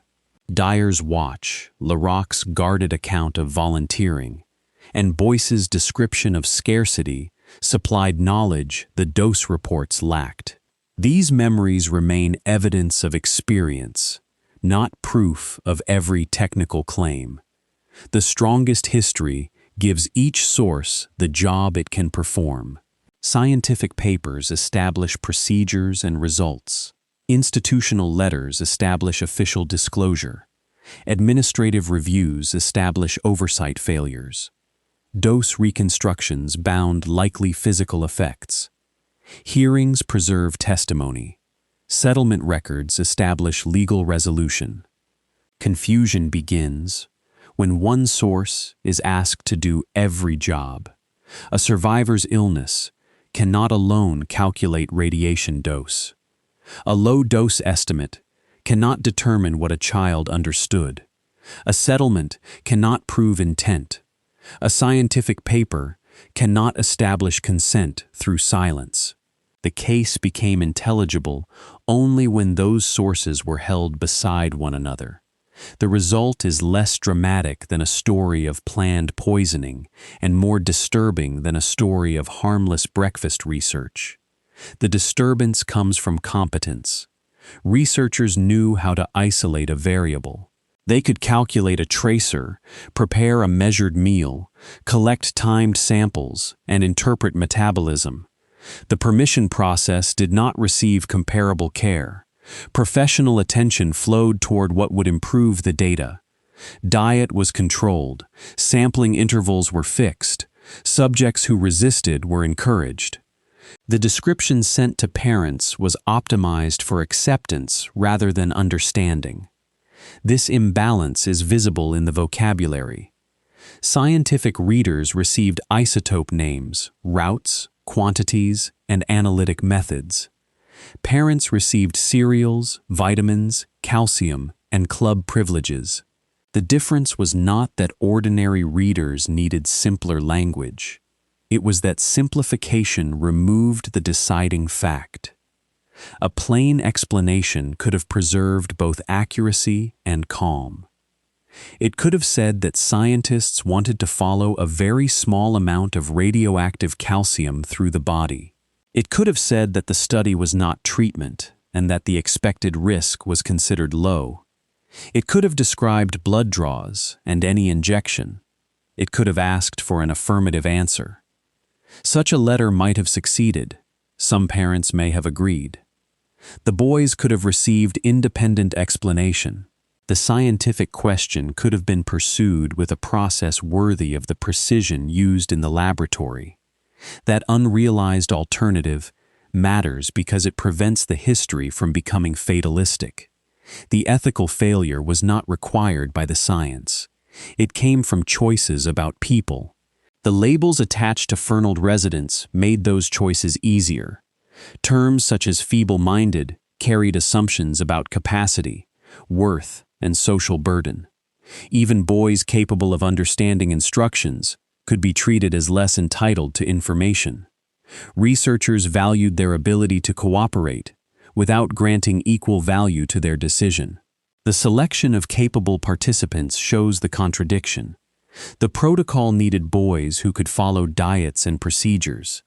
Their competence was useful when it served data collection. It did not produce a stronger effort to seek their informed assent. This pattern extends beyond Fernald.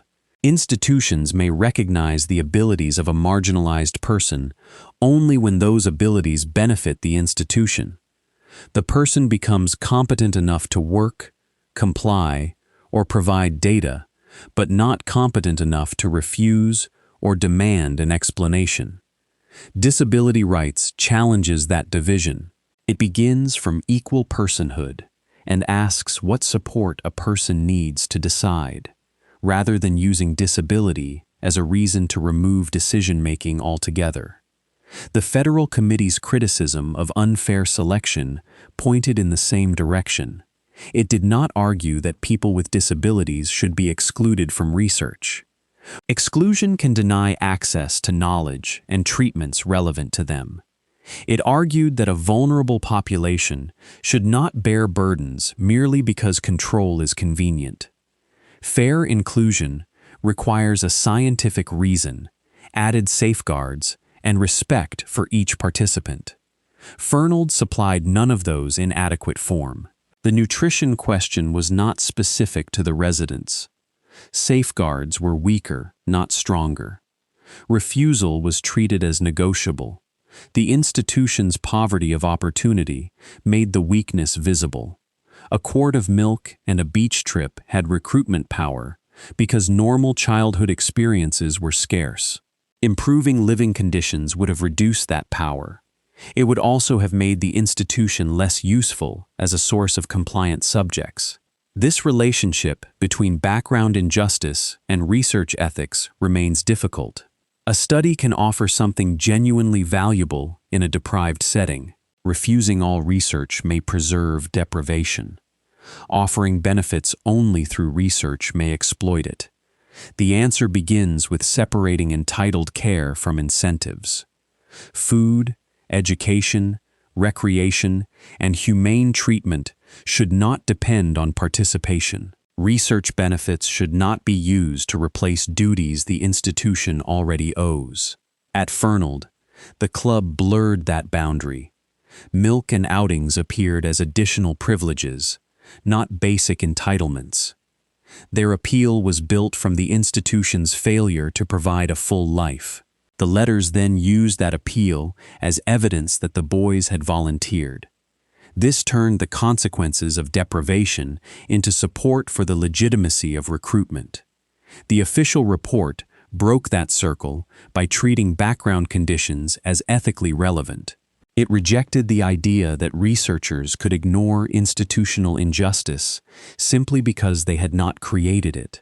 Benefiting from an unfair condition creates responsibility to avoid deepening it. The report also preserved the possibility that researchers believed the club brightened the boys' lives. That possibility made the judgment more demanding. A good consequence did not erase unequal worth. Historical responsibility, therefore, does not require a villain who understands every consequence. It requires institutions capable of seeing beyond their own purpose. Fernald's research network failed that test. The boys were valuable to the study because their lives could be controlled. They were owed protection for the same reason. The system recognized the first fact and neglected the second. An archive can reveal conduct without becoming complete. The Fernald files answer the title question because the letters survive. They do not answer every question a former resident or family might carry. No surviving list can reproduce each breakfast from memory. Published group descriptions do not always identify which boy entered which sub-experiment. A scientific dose estimate cannot reconstruct the exact feelings surrounding a needle. Testimony cannot supply a missing laboratory value. These boundaries are not defects to be covered with confident narration. They define what an honest verdict can say. The record establishes participation totals at the program level. 17 boys were exposed to radioactive iron. 57 were exposed to radioactive calcium across 17 related sub-experiments. The totals do not make all 74 experiences interchangeable. The record establishes age ranges for several groups. It does not establish that every boy understood his institutional label or the reason adults had selected him. Some participants may have had significant intellectual disabilities. Others had been placed at Fernald for reasons that later testing and testimony challenged. The record establishes 2 permission letters. It does not prove that every parent received the same page or that no additional conversation ever occurred. The letters remain decisive because they show the official information process, not because they document every private exchange. The record establishes that some boys objected and that a researcher wanted to emphasize club membership to change their minds. It does not show the final decision of each of those 3 boys. It establishes an approach to resistance, not a complete sequence. The record establishes low estimated radiation risk. It cannot rule out every biological effect in every individual. Statistical risk is not a personal diagnosis. The proper conclusion is extremely unlikely harm, not impossible harm. The record establishes no significant health effects in official review. It does not mean that former residents enjoyed good health or that Fernald caused no other injury. Institutional life carried harms unrelated to tracers, and later disease can remain medically real without being attributable to this research. The record establishes scientific support from Quaker Oats and federal contracts. It does not establish a hidden commercial command. Funding creates responsibility for scrutiny, but it is not proof of a particular motive. The record establishes a settlement. It does not establish liability through a trial judgment. The Institute's denial and regret belong to the same legal resolution. Holding these limits may seem to reduce the force of the story. It does the opposite. Each unsupported addition gives a responsible skeptic a reason to dismiss what is proven. The documented case does not need invention. The strongest claim remains exact. Parents were asked to permit participation through letters that left out radioisotopes, risk, and the fact that the work was not treatment. That failure occurred in a setting where the subjects depended on the adults recruiting them. The archive also reveals how institutions narrate their own conduct. The scientific papers center method. The permission letters center benefit. The later university statement centers low dose and historical standards. The state report centers protective failure. The federal report centers fairness and disclosure. Each document reflects the responsibility of its author. Reading across them prevents any institution from controlling the full account. This method also protects former residents from being used a second time. A sensational retelling can treat their suffering as material for fear while ignoring what they actually demanded. Their testimony focused repeatedly on truth, dignity, and the right to know. They did not need the history to assign every later illness to radiation. They needed recognition that adults had made decisions about their bodies through a process they could not see. The distinction between uncertainty and ignorance matters here. Uncertainty is what remains after available evidence has been examined. Ignorance is what the letters imposed by removing information before the decision. Researchers faced uncertainty about small radiation risks. They responded by deciding that parents did not need to know. A respectful process would have shared the uncertainty.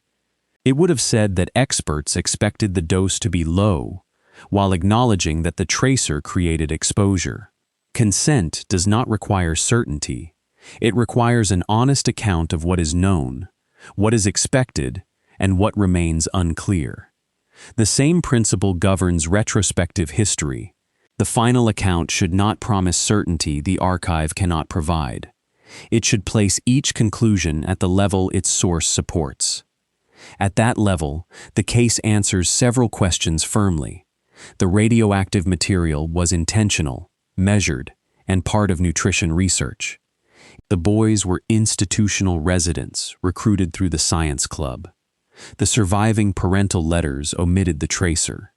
Official reviews found low physical risk and serious ethical failure. Other questions remain bounded. No source proves a coordinated plan to injure.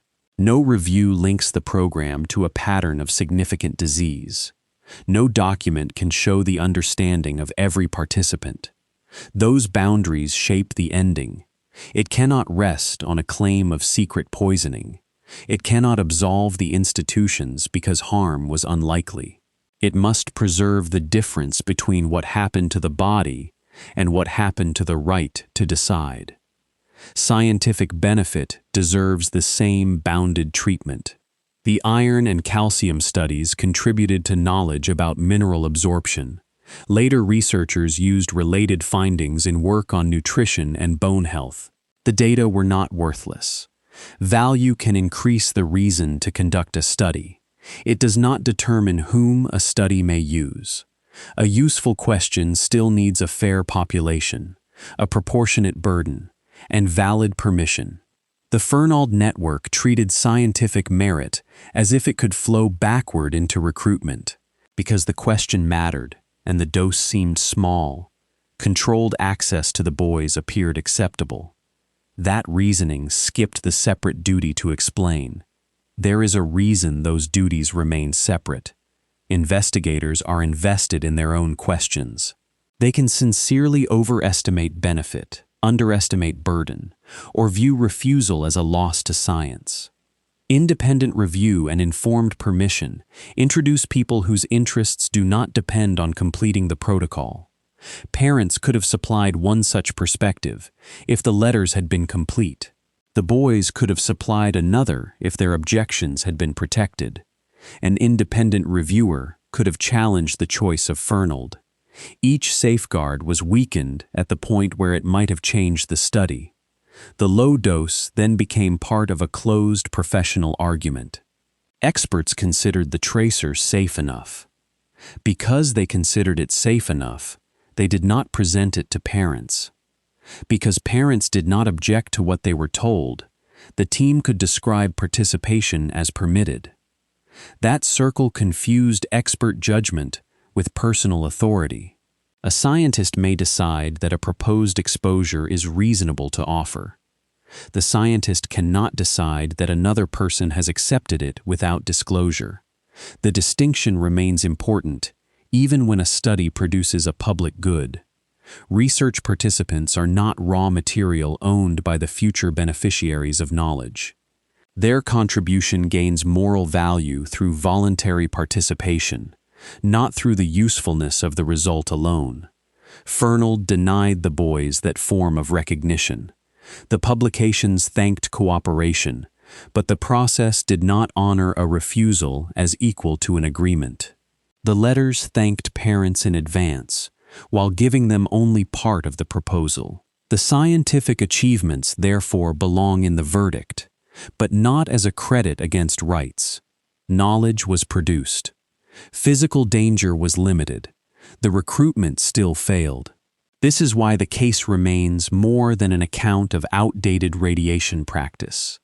Tracer technology changed, exposure standards changed, and research review changed.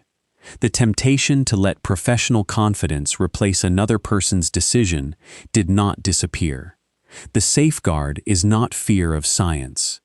It is respect strong enough to make good science answerable to the people whose bodies make it possible. That respect also changes how the past is told.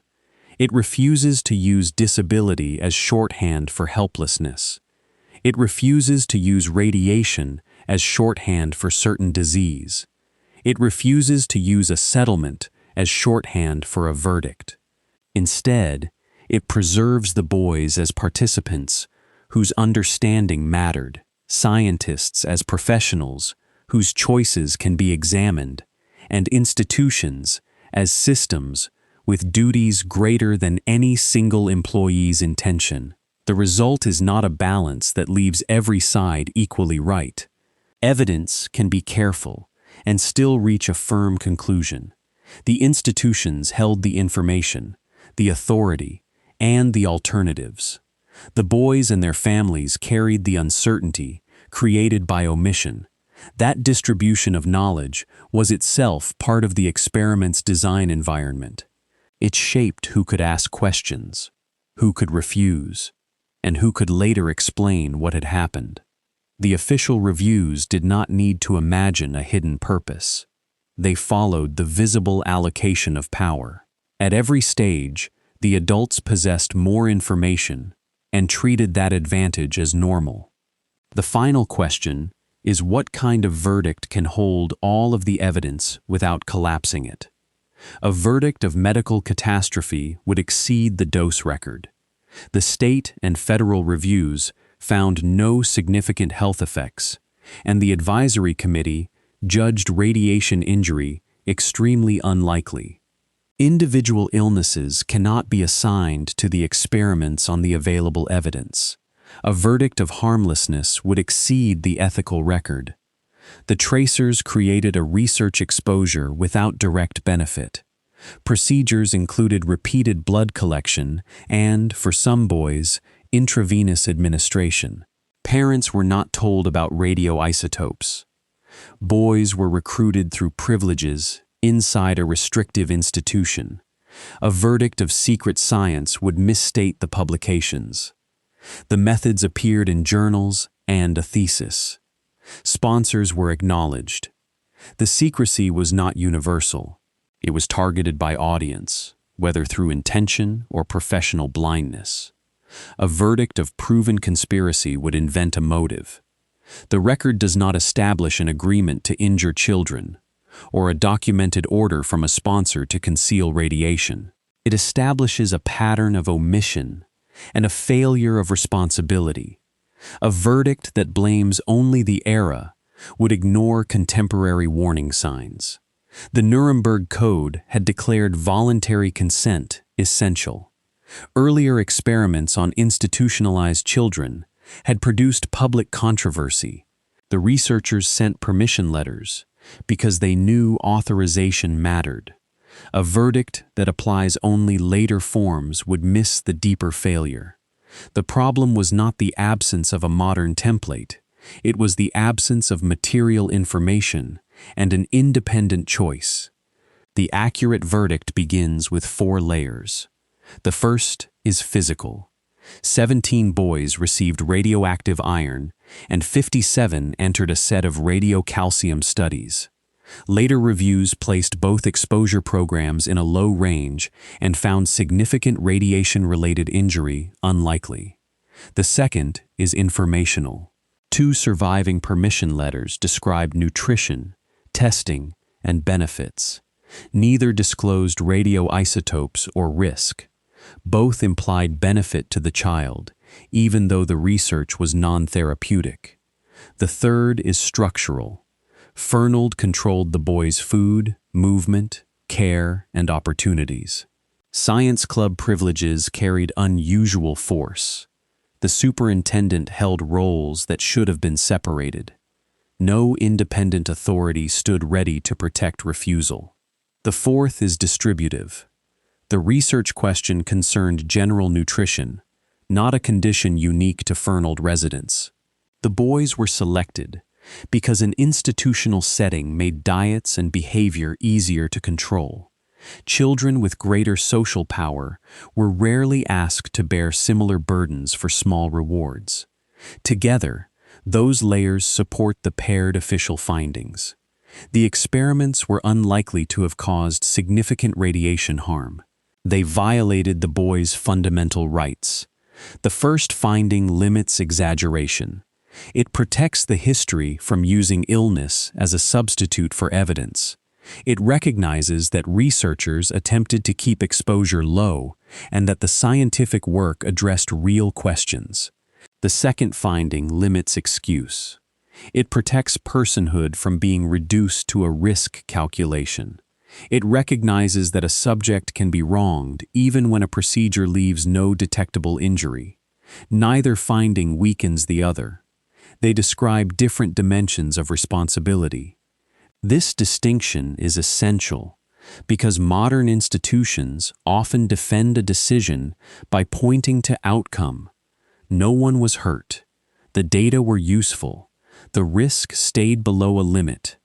Those facts matter, but they cannot retroactively create authority. Permission must exist before the result is known. Its purpose is to let a person decide under uncertainty. If an institution can justify omission whenever harm does not later appear, disclosure becomes optional in every successful gamble. The Fernald letters asked parents to trust an institution while withholding the information needed to evaluate that trust. The study then benefited from the appearance of permission. Later low-dose findings confirmed that the risk had been small. They could not confirm that the original process had been honest. The club asked boys to associate cooperation with rare privileges. Some may have enjoyed participating. Some objected. The institution treated reluctance as something to overcome. Later testimony confirmed that residents understood the value of attention and outings. It could not restore the chance to refuse them without consequence. The scientific papers created useful knowledge about mineral absorption. They also preserved enough method to reconstruct what the boys received. Their openness to professional readers helped expose the contrast with the letters. Scientific value and ethical failure remained in the same documents. The settlement acknowledged claims through compensation while denying wrongdoing. It closed litigation without producing a full admission. The public reports therefore carry more weight for the historical verdict than the existence of payment alone. The apology recognized government responsibility across human radiation experiments. It placed truth and trust at the center. Fernald shows why trust fails when information is divided according to power. The story does not need a glowing bowl, a secret product, or a promised cure. Its pressure comes from ordinary administration. A form letter can carry an ethical decision as surely as a laboratory instrument carries a measurement. The laboratory asked a narrow question about iron and calcium. The institution answered a broader question without saying so. It decided whose understanding was necessary and whose cooperation was enough. The boys supplied both bodies and behavior. Their meals could be measured. Their blood could be sampled. Their routines could be controlled. Their objections could be managed. The system treated each feature as an advantage. The later inquiries reversed the direction of scrutiny. Instead of asking whether the boys had complied, officials asked whether the adults had informed. Instead of asking whether the dose exceeded a limit, they asked whether selection was fair. Instead of treating a signature as consent, they examined the words before it. That reversal explains the lasting power of the case. It places responsibility where professional authority resides. The more control an institution holds, the greater its duty to disclose, protect, and accept refusal. Fernald held nearly total control. The letters used that authority to offer care-shaped benefits without naming the research tool. The official record found the result unacceptable. The missing word was radiation, but the missing principle was equality. The boys were not owed a guarantee that no harm could occur. No researcher can provide that. They were owed the same moral status as people whose questions and refusals would have to be taken seriously. The final record does not end with a recovered object or a single survivor's name. It ends with two conclusions that cannot be separated. The radiation was unlikely to have caused significant injury. The absence of injury did not make the permission real. The doses were low. The rights violation was not.